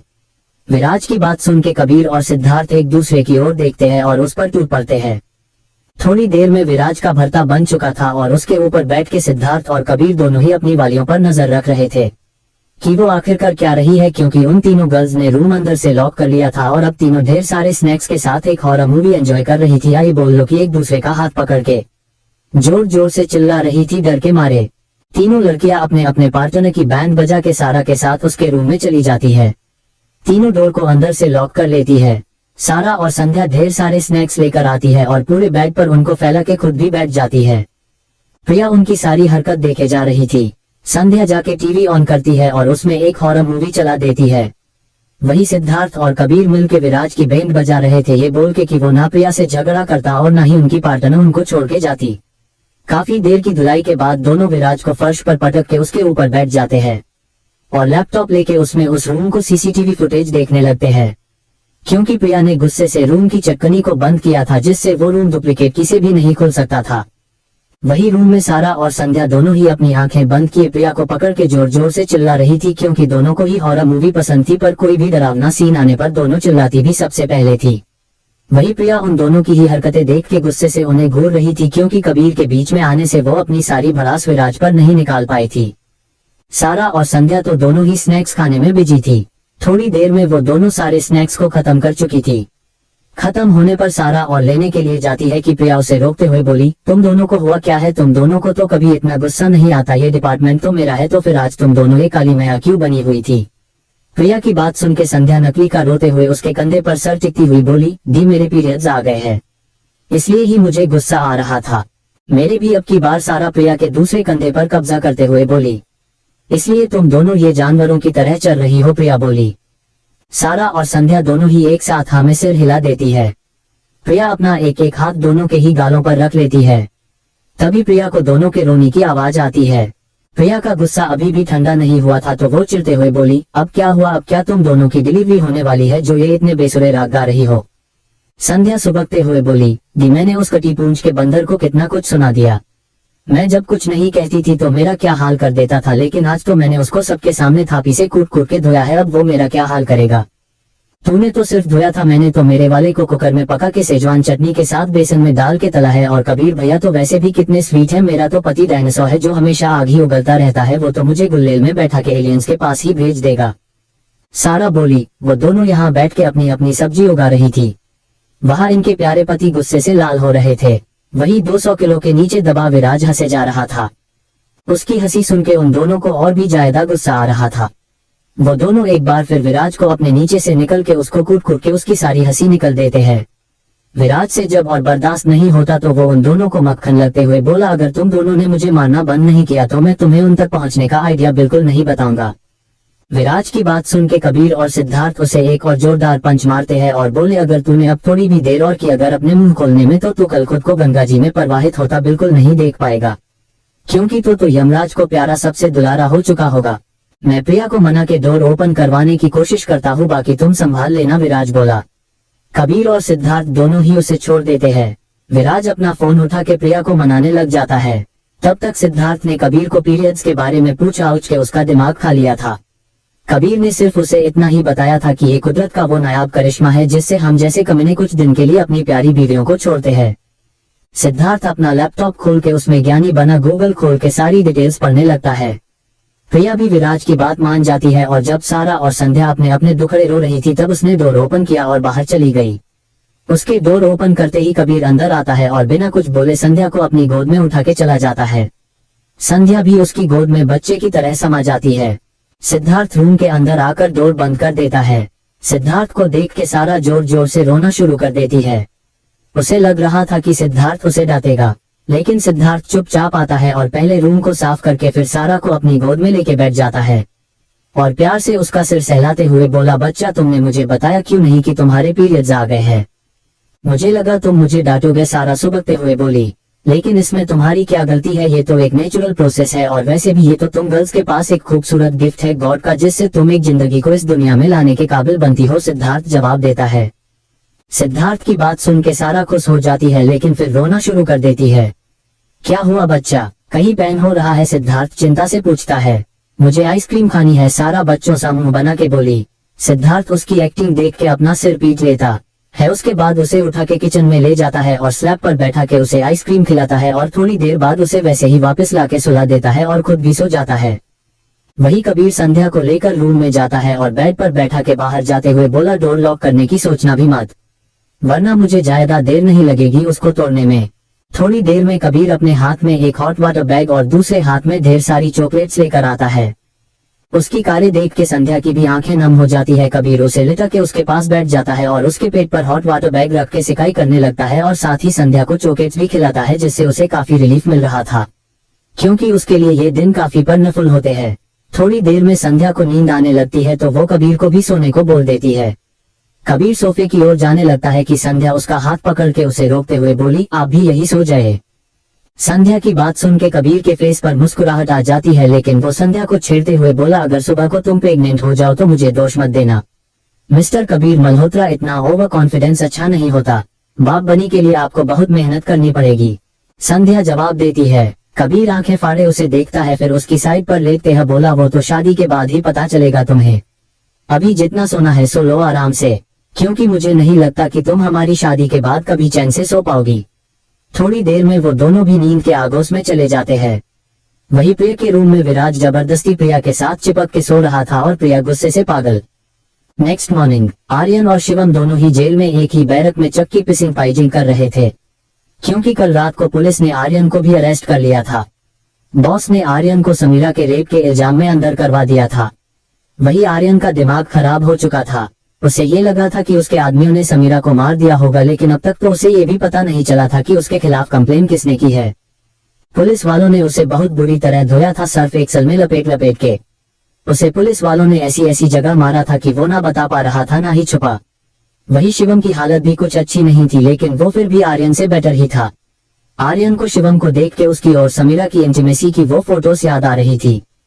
आर्यन शिवम से कोई बात नहीं कर रहा था कि शिवम ही कोशिश करते हुए बोला, छोटे हुआ क्या है तुझे? तू तो ऐसे रिएक्ट कर रहा है जैसे मैं तेरी बीवी के साथ सोया था। ऐसा पहली बार तो हुआ नहीं है कि हमने किसी लड़की को दोनों में शेयर किया है। क्या तू भूल गया कि फ्रांस में क्या किया था हमने? ना जाने आज तक कितनी ही लड़कियां आए और गई है हम दोनों की लाइफ से। पर भाई मैं शायद उसे पसंद करने लगा था, आर्यन बोला। कोई नहीं छोटे, तू फिक्र मत कर। एक बार हम दोनों यहाँ से निकल जाए, फिर एक बार तू उस सिंघानिया की बीवी से तो मिल ले। तेरे अंदर की सारी भड़ास निकाल जाएगी। साली इतनी हॉट है कि उसको देख के ही किसी की भी पेंट गीली हो जाए। शिवम बेशर्मी से बोला। पर हम ये से निकलेंगे कैसे? आर्यन पूछता है। अब तक हम दोनों के ये होने की खबर हमारे पिताश्री को मिल चुकी होगी और मुझे नहीं लगता वो हमें ज्यादा देर तक ये रहने देंगे। वो आते ही होंगे, शिवम मुस्कुराते हुए बोला। वही एयरपोर्ट पर एक 50-55 साल का आदमी अपने मुंह में सिगार लिए और अपने हाथों को एक नाजुक काली की कमर पर रखे बाहर आ रहा था। उसकी शक्ल से ही पता चल रहा था कि वो किस टाइप का इंसान है। वो आदमी अपनी कार में बैठ जाता है और उस लड़की को खींच के अपनी गोद में बैठा के ड्राइवर के सामने ही उस लड़की के साथ इंटीमेट होने लगता है। थोड़ी देर में वो कार एक घर के बाहर रुकती है जिसकी नेम प्लेट पर लिखा था जानू हाउस। वो आदमी लड़की को अपनी बाहों में उठा ही अंदर चला जाता है और एक रूम में ले जाके फिर से उसके साथ इंटीमेट होने लगता है। चैप्टर 20 कबीर, संध्या और विराज प्रिया रोमांस। विशाल मल्होत्रा इंडिया वापस आता है अपने दोनों लाल पिलों को जेल से निकलवाने और जिसने भी उनके साथ ये सब किया उसका बदला लेने। वो सीधा एयरपोर्ट से जानू हाउस आ जाता है जो कि उसकी वाइफ के नाम पर था। विशाल को अपनी वाइफ से कोई मतलब नहीं था, उसे तो सिर्फ उसकी बॉडी से प्यार था। वो सिर्फ हवस का पुजारी था। उसके इसी पागलपन ने उसकी वाइफ की जान ले ली थी। वो दिन रात अपनी वाइफ को परेशान करता था, ये तक कि बाहर होटल में जाके भी रोज किसी न किसी लड़की के साथ इंटीमेट होता था। वो सिर्फ अपनी हवस मिटाने के लिए अपनी वाइफ के साथ था। उसकी वाइफ अब इस दुनिया में नहीं थी। वो अपनी हवस को पूरा करने के लिए अपने साथ हमेशा कुछ लड़कियों को रखता था। कोई भी लड़की जो एक बार इसके चंगुल में फंस जाती थी वो मरने के बाद ही उसकी जिंदगी से जाती थी। विशाल सारे ही इलीगल काम करता था। सिद्धार्थ के सिखावत इंडस्ट्री को बर्बाद करने के बाद भी वो ऐसे जीता था क्योंकि उसने अपने गैरकानूनी कामों से इतना पैसा कमा लिया था कि वो बिना कमाए भी पूरी जिंदगी आराम से काट सकता था। वही सिंघानिया पैलेस में सिद्धार्थ ने सारा को आज ऑफिस जाने से मना कर दिया था क्योंकि उसकी तबीयत खराब थी। ऐसा ही कुछ कांड कबीर ने किया था। उसने तो संध्या को धमकी भी दे डाली थी कि अगर वो आज ऑफिस गई तो उसके साथ ऑफिस में ही अपनी फर्स्ट नाइट मना लेगा। संध्या की तो डर के मारे हालत खराब हो रही थी क्योंकि कबीर जैसे संकी का कोई पता नहीं कि वो कब क्या कर बैठे। प्रिया ने भी सारा और संध्या के ना जाने पर ऑफिस से छुट्टी ले ली थी। तीनों गर्ल्स ने घर पर बोर होने से अच्छा शॉपिंग पर जाने का प्लान किया। कबीर, सिद्धार्थ और विराज जैसे ही घर से बाहर जाने को हुए कि उन तीनों को अपनी अपनी पार्टनर्स गेट पर दिखाई देती है जो कि मुस्कुराते हुए उन्हें ही देखे जा रही थी। उनकी मुस्कुराहट देख के तीनों को ही समझ आ गया था कि कोई न कोई गड़बड़ है, लेकिन तीनों एक गहरी सांस लेके आगे बढ़ते हैं। सारा सिद्धार्थ के सामने अपना एक हाथ आगे करते हुए बोली, मुझे शॉपिंग पर जाना है। सिद्धार्थ मुस्कुराते हुए अपना गोल्डन कार्ड निकल के उसके हाथ में रख देता है। सारा खुश होते हुए उससे पूछती है, मैं इससे कितनी शॉपिंग कर सकती हूँ? सारा की बात सुन के कबीर और विराज उसे आंख फाड़े देखने लगते हैं। कबीर आगे जाते हुए बोला, बहना क्या तुमने कभी अपने पति से ये पूछा है कि वो एक दिन में कितना कमा लेता है? सारा बच्चों की तरह नामे सिर हिला देती है, फिर बोली, मुझे नहीं पता, लेकिन मैंने कुछ दिन पहले आइसक्रीम के लिए 100 रुपए मांगे थे तो इसने मुझे मना कर दिया था, इसलिए मैंने नहीं पूछा कभी। उद्धरण उद्धरण। कबीर और विराज दोनों ही मुंह फाड़े सिद्धार्थ को देखने लगते हैं। सारा फिर एक बार सिद्धार्थ की तरफ रुक करके उससे पूछती है, बताओ ना मैं इसे कितना खरीद सकती हूँ? अब की बार विराज आगे बढ़ के बोला, भाभी इस कार की लिमिट अनलिमिटेड है, आप इससे जो चाहो वो खरीद सकते हो। विराज की बात सुन के सारा का चेहरा एकदम लाल हो जाता है और वो गुस्से से सिद्धार्थ को घूरते हुए बोली, उस दिन जब मैंने तुमसे 100 रुपए मांगे तो तुम्हारे पास थे नहीं, अगर उस दिन नहीं थे तो ये कार कहाँ से आ गया? सिद्धार्थ कुछ कहता उससे पहले ही उसका फोन बजता है और वो बाहर जाते हुए बोला, आइसक्रीम के लिए तुम्हें कभी पैसे नहीं मिलेंगे, मैं तो आइसक्रीम खाऊंगी, सारा चिल्ला के बोली। विराज और कबीर भी सिद्धार्थ के पीछे निकल जाते हैं, लेकिन जाने से पहले दोनों ही अपना अपना कार्ड प्रिया और विराज को देके जाते हैं। सिद्धार्थ कार में बैठ के कॉल अटेंड करता है। कुछ देर बात करने के बाद वो कॉल कट कर देता है। उसके बाद कबीर और विराज को एक एमएसजी ड्रॉप कर देता है। थोड़ी देर में विराज और कबीर चिंता लिए सिद्धार्थ के केबिन में बैठे थे और सिद्धार्थ ग्लास वॉल के पास खड़ा बाहर के नजरों का मजा ले रहा था। कबीर, कल से तीनों गर्ल्स की ट्रेनिंग शुरू कर दो, उन्हें हर एक चीज सिखाओ, फिजिकल स्ट्रेंथ के साथ साथ उनको वेपन्स को ऑपरेट करना भी आना चाहिए। उन्हें इतना स्ट्रॉन्ग बनाओ कि वो अकेले ही 10 से निपट सके। उनकी सिक्योरिटी के लिए स्पेशल फोर्स को अपॉइंट करो। विशाल इंडिया आ चुका है और उसने पब्लिकली माफी मांग के अपनी पहली चाल चल दी है और उसकी दूसरी चाल आर्यन के लिए होगी, पर पता नहीं वो करने क्या वाला है। कबीर बोला, वो अपनी दूसरी चाल भी चल चुका है। मिस्टर बॉस के नाम से आर्यन के खिलाफ कंप्लेन हुई थी। अब तक ना ही मिस्टर बॉस सामने आया और ना ही समीरा का कुछ पता है। आज वो कमीना विशाल अपने दोनों ही बेटों को बाहर निकाल लेगा। पर मुझे एक बात समझ नहीं आ रही कि ये बॉस इतना बड़ा आदमी है कि उसने कुछ ही टाइम में आर्यन को अंदर करवा दिया। ये इसको खत्म ही क्यों नहीं कर देता। बोझ खत्म हो इस धरती का, विराज बोला। विराज की बात सुन के कबीर और सिद्धार्थ दोनों ही किसी गहरी सोच में डूब जाते हैं। शाम के वक्त शिवम और आर्यन अपने बाप के साथ बैठ के ड्रिंक कर रहे थे और दो बॉडीगार्ड्स मिलकर उस लड़की की लाश को ठिकाने लगा रहे थे। शिवम एक शॉट लेते हुए बोला, मैं उस सिद्धार्थ सिंघानिया को छोड़ूंगा नहीं। कामिनी ने सब कुछ बर्बाद कर दिया और ऊपर से उस सुंदरी को भी ले गया। मुझे सारा चाहिए किसी भी कीमत पर। अगर वो मेरी ना हुई तो उसे जीने का भी कोई हक नहीं है। भाई क्या वो लड़की इतनी हॉट है कि उसके लिए आप इतने बेकाबू हो रहे हो? आर्यन बेशर्मी से बोलता है। शिवम सारा को याद करते हुए बोला, भगवान ने बहुत ही फुर्सत से बनाया है उसको, लेकिन वो सिर्फ मेरी है। मैं आप दोनों को उसे हाथ भी नहीं लगाने दूंगा। इतना बोल के शिवम अपने रूम में चला जाता है। वही आर्यन और विशाल एक दूसरे को देख के एक डेविल स्माइल करते हैं। वही सारा, संध्या और प्रिया तीनों ही मॉल जाती है और ढेर सारी शॉपिंग करती है। शॉपिंग करने बाद वो तीनों मूवी देखते हैं और फिर रेस्टोरेंट में जाके खाना खाती है। उन तीनों ने आज अपने अपने पार्टनर की कोई बात नहीं मानी थी और जमकर फास्ट फूड एंजॉय किया था। और घर जाते हुए उन तीनों ने पानी पूरी का भी टेस्ट लिया था। उनकी ये सारी हरकतें कुछ लोग अपने कैमरा में रिकॉर्ड कर रहे थे। एक था जो सिद्धार्थ, कबीर और विराज को खबर दे रहा था, वही दूसरा आदमी शिवम को। तीनों लड़कियां घर वापस आ जाती है और अपने अपने रूम में जाके बेड पर लेट जाती है। आज कोई भी घर पर नहीं था क्योंकि दादी और सिद्धार्थ के मॉम डैड और अर्नव और अक्षिता सब लोग किसी शादी को अटेंड करने गए थे। वही दूसरी ओर निकिता और रिवान उसी फार्म हाउस में बॉस के सामने बैठे हुए थे। दोनों के ही चेहरे पर गुस्सा साफ झलक रहा था। उस खामोशी को तोड़ते हुए निकिता बोली, वो दोनों कामिनी बाहर आ गए हैं। मैं तो कहती हूँ कि उनको एक बार में खत्म करके इस खेल को ही खत्म कर देते हैं। हम ऐसा कुछ नहीं करेंगे। क्या तुम भूल गई वो क्या चाहती थी? बॉस बोला। पर अगर हम कानून को ध्यान में रख के सब करते रहेंगे तो हम कुछ नहीं कर पाएंगे। उनका वो कमीना बाप अपने पैसे से उन्हें बचाता रहेगा। रिवान जवाब देता है, जितना जल्दी हो सके समीरा को होश में आना होगा, उसके बाद ही हम अपना अगला कदम बढ़ाएंगे। बॉस बाहर जाते हुए बोला। वही सिंघानिया पैलेस में कबीर, सिद्धार्थ और विराज की कार आके रुकती है और वो तीनों ही अपने अपने रूम की ओर बढ़ जाते हैं। सिद्धार्थ अंदर जाता है और अपनी प्यारी बीवी को बेड पर सोते देख उसकी आंखें चमक उठती है। सिद्धार्थ धीरे धीरे अंदर जाता है और डोर लॉक करके बाथरूम में घुस जाता है। कुछ देर में वो एक टॉवल में बाहर आता है, लेकिन सारा अब भी वैसे ही सोई हुई थी। सिद्धार्थ के दिमाग में खुराफात आती है और वो जाके अपने बालों को सारा पर झाड़ देता है। सारा हड़बड़ाते हुए उठा जाती है।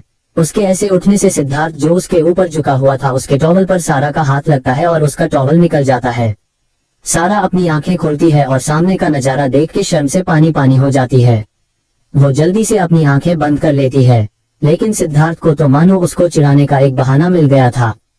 वो अपना टॉवल नहीं उठाता, लेकिन सारा पर झुक के उसके कान में बोला, बीवी तुम तो ऐसे शर्मा रही हो जैसे इसे पहली बार देख रही हो। सारा का मन कर रहा था वो सिद्धार्थ को अच्छे से कुटे।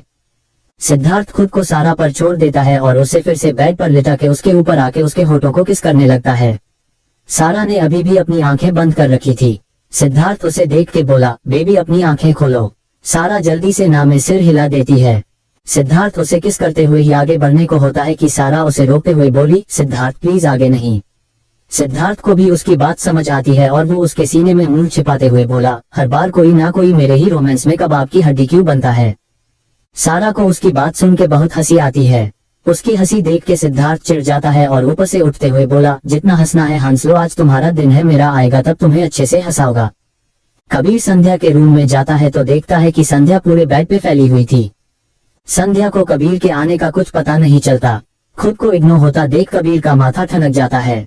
वो डोर लॉक करके संध्या की ओर बढ़ जाता है। संध्या के पास जाके वो उसे गोद में उठा लेता है और सीधा बाथरूम में चला जाता है।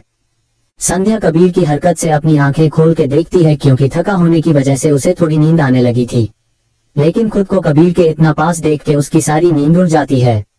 वो थोड़ा डरते हुए बोलती है, ये क्या कर रहे हैं आप? मेरा मूड है कि मैं आज अपनी होने वाली बीवी को अपने होने का एहसास दिलाऊं, क्योंकि वो अक्सर मुझे भूल जाती है। आज मैं खुद को उसमें इस कदर समा दूंगा कि वो चाह के भी मुझे खुद से दूर नहीं कर पाएगी, कबीर बोलता है। कबीर की बातें सुनकर संध्या को धड़कने उसके काबू से बाहर हो जाती है। उसके चेहरे पे पसीने की बूंदें आ जाती है। कबीर संध्या को लाके शावर के नीचे खड़ा कर देता है और उसे खुद से चिपका के शावर ऑन कर देता है। संध्या जल्दी से शावर को बंद कर देती है और फिर कबीर की ओर मुड़ के बोलती है, क्या आप भूल गए हैं कि मेरी तबीयत खराब है फिर भी शावर ऑन कर रहे हैं आप? संध्या की बात सुन के कबीर को समझ आया है कि वो क्या कर रहा था। कबीर बोलता है, आई एम सॉरी, लेकिन इसका मतलब ये नहीं है कि मैं तुम्हें छोड़ दूंगा। मुझे इग्नोर करने की सजा तो तुम्हें मिलेगी ही और वो भी बराबर मिलेगी।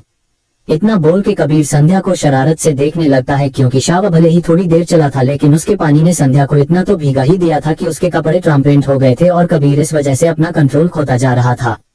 वो संध्या की कमर में हाथ डाल के उसे खुद से चिपका लेता है और उसके होठों पे अपने होठ रख देता है। संध्या ने शर्म के मारे अपनी आंखें बंद की हुई थी और उसके नाखून कबीर के कंधे में घुस रहे थे, लेकिन कबीर को तो मानो कोई फर्क ही नहीं पड़ रहा था। उसने एक हाथ से संध्या की कमर पकड़ी हुई थी और उसका दूसरा हाथ संध्या की बॉडी को एक्सप्लोर कर रहा था। संध्या कबीर के छूने से सिहर रही थी और उसमें ही सिमटी जा रही थी। एक लॉन्ग डीप पैशनेट किस के बाद कबीर उसके होठों को छोड़ देता है, लेकिन उसे खुद से दूर नहीं करता। कबीर संध्या की गर्दन पे किस करने लगता है और अपना एक हाथ आगे बढ़ा के उसके कुर्ते की डोरी खींच देता है। कबीर के ऐसा करते ही संध्या की पूरी बॉडी में करंट दौड़ जाता है। उसकी पकड़ कबीर के कंधों पे कस जाती है। कबीर धीरे धीरे संध्या के कुर्ते को उसके कंधों से नीचे सरका देता है और उसके कंधों पे किस करने लगता है। कबीर के हर एक मूवी से संध्या मदहोश हो रही थी, वही कबीर तो अब तक अपना पूरा कंट्रोल खो चुका था। कबीर आगे बढ़ के संध्या का कुर्ता उतार देता है।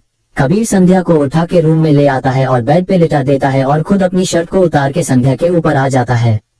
संध्या खुद को अपने हाथों से कवर करने की कोशिश करती है। उसकी हरकत देख के कबीर मुस्कुरा देता है। कबीर संध्या के दोनों हाथों को पकड़ के हटा देता है कि संध्या शर्मा के मारे पलट जाती है। कबीर उसकी पीठ पे किस करने लगता है। उसके बाद अपने दांतों से ही उसकी ब्रा के हुक खोल देता है। कबीर के ऐसा करते ही संध्या की पकड़ पिलो पे कस जाती है। कबीर संध्या को पलट देता है और उसकी ब्रा को निकल के फेंक देता है। कबीर संध्या के ब्रेस्ट पे टूट पड़ता है। वो संध्या की एक ब्रेस्ट को मुंह में भर के काट लेता है कि संध्या की दर्द से आह निकल जाती है। कबीर नीचे की ओर बढ़ता है और उसके पेट पे लव बाइट्स देने लगता है और अपना हाथ बढ़ा के उसके प्लाजो को निकल देता है। कबीर आगे बढ़ने को होता है कि संध्या उसे रोकते हुए बोलती है, कबीर प्लीज आगे नहीं। कबीर को होश आता है कि वो क्या कर रहा है। वो जल्दी से संध्या के ऊपर से उठ जाता है और उसे सॉरी बोलते हुए बाथरूम में घुस जाता है। कबीर शावर के नीचे खड़े होकर खुद को कंट्रोल करने लगता है। वही संध्या जल्दी से अपने लिए कपड़े निकाल के चेंज कर लेती है। वही प्रिया के रूम में विराज गुस्से से ज्वालामुखी बन के प्रिया के पास जाता है, क्योंकि विराज ने उसे आज दिन में काफी कॉल्स किए थे, लेकिन प्रिया ने एक भी कॉल का जवाब नहीं दिया क्योंकि उसने फोन साइलेंट कर दिया था और उसे पता ही नहीं चलता कॉल आने का। लेकिन विराज जैसे ही अंदर जाता है प्रिया को देख के वही जम जाता है। लेकिन विराज को वहां देख के प्रिया की चीख निकल जाती है, लेकिन रूम साउंड प्रूफ होने की वजह से उसकी आवाज सिर्फ विराज को ही सुनाई देती है। हुआ ये था कि प्रिया अभी अभी शावर लेकर आई थी और उसने सिर्फ टॉवल पहन रखा था और वो अपने कपड़े पहनने के लिए उस टॉवल को निकल ही रही थी। बस गनीमत इतनी थी कि उसने टॉवल को दोनों हाथों से पकड़ रखा था, जिससे विराज सिर्फ उसका फ्रंट ही देख पाया था। प्रिया विराज को देख के डर गई थी, इसलिए ही वो जोर से चिल्लाई थी। वो खुद को होश में लाते हुए जल्दी से खुद को कवर करती है और बाथरूम की ओर भागने लगती है, लेकिन उससे पहले ही विराज जल्दी से आगे बढ़ के उसकी कमर पकड़ और उसे खींच लेता है, क्योंकि प्रिया को सिर्फ देखने से ही विराज का लोअर पार्ट हार्ड हो गया था और वो खुद को कंट्रोल नहीं कर पा रहा था। प्रिया विराज को खुद से दूर करने की कोशिश करती है, लेकिन विराज और भी कस के उसे पकड़ लेता है और उसके कान को होले से अपने होठों से छूते हुए बोलता है, अब आग लगा दी है तो बुझा के भी जाओ। इतना बोल के विराज उसे अपनी गोद में उठा लेता है और बेड पे लिटा देता है। विराज प्रिया के ऊपर आ जाता है और उसे किस करने लगता है। पहले उसकी दोनों आंखों को, फिर उसके दोनों गालों को और फिर उसकी नाक पे किस करता हुआ वो उसके होठों पे किस करने लगता है। प्रिया भी विराज का साथ देने लगती है और उसके बालों को सहलाने लगती है। कबीर धीरे धीरे नीचे बढ़ता है और उसके कॉलर बोन पे किस करने लगता है। कबीर थोड़ी देर रुक के एक नजर प्रिया को देखता है, जैसे उससे परमिशन मांग रहा हो। प्रिया भी अपनी नजरें झुका के उसके अरमानों को हवा दे देती है। कबीर आगे बढ़ के उसके टॉवल को निकल देता है और अपने कपड़े पे उतार देता है। विराज प्रिया के क्लीवेज में किस करता है कि प्रिया चिढ़ जाती है। वो अपना हाथ बढ़ा के लाइट्स ऑफ कर देती है। विराज पागलों की तरह प्रिया की बॉडी को किस और लाइव बाइट्स दे रहा था। उसने उसकी पूरी बॉडी पे बाइट्स दे दिए थे। विराज नीचे की ओर बढ़ता है और उसके लोअर पार्ट पर किस कर लेता है। थोड़ी देर में विराज अपनी जीभ से प्रिया के लोअर पार्ट को चाटने लगता है कि प्रिया भी अपने हाथों से उसके सिर को अपने लोअर पार्ट में दबाने लगती है। थोड़ी देर में विराज एक बार फिर ऊपर की ओर आता है और प्रिया के होठों पे अपने होठ रख के उसके अंदर एंटर कर जाता है। प्रिया की दर्द से चीख निकल जाती है, लेकिन वो उसके मुंह में दब के आठ जाती है। विराज अपनी स्पीड बढ़ा देता है। थोड़ी देर के बाद वो प्रिया को पलट देता है और एक बार फिर उसके अंदर एंटर करता है। कुछ देर के बाद वो प्रिया को अपने ऊपर बैठा लेता है।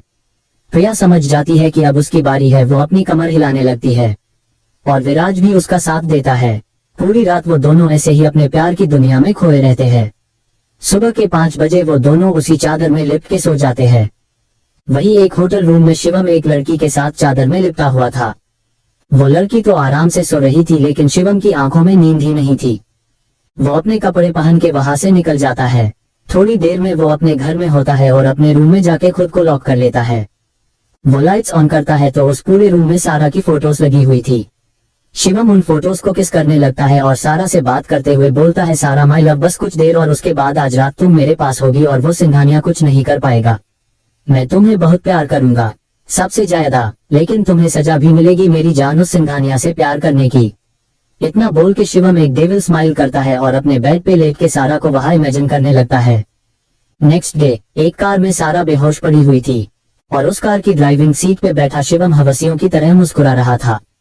वही उसके पीछे उसके गुंडों की गाड़ियां आ रही थी जिसमें संध्या और प्रिया को बांध के रखा हुआ था। लेकिन संध्या को डर के बेहोश हो चुकी थी, लेकिन प्रिया ने खुद को संभाल रखा था और वो बेहोश होने का सिर्फ नाटक कर रही थी। शिवम दिया को लेके जानू हाउस आ जाता है और उसे अपनी गोद में उठा अपने बेडरूम में ले जाता है। सारा को वहां सुला के वो बाहर आता है तो उसके आदमी प्रिया और संध्या को लेकर आ रहे थे।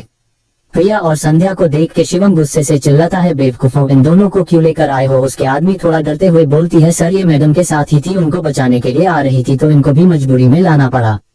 उनकी बात सुन के शिवम एक नजर प्रिया और संध्या को देखता है, फिर एक डेविल स्माइल करके बोलता है, कोई बात नहीं, डैड और छोटे का भी मन लगा रहेगा।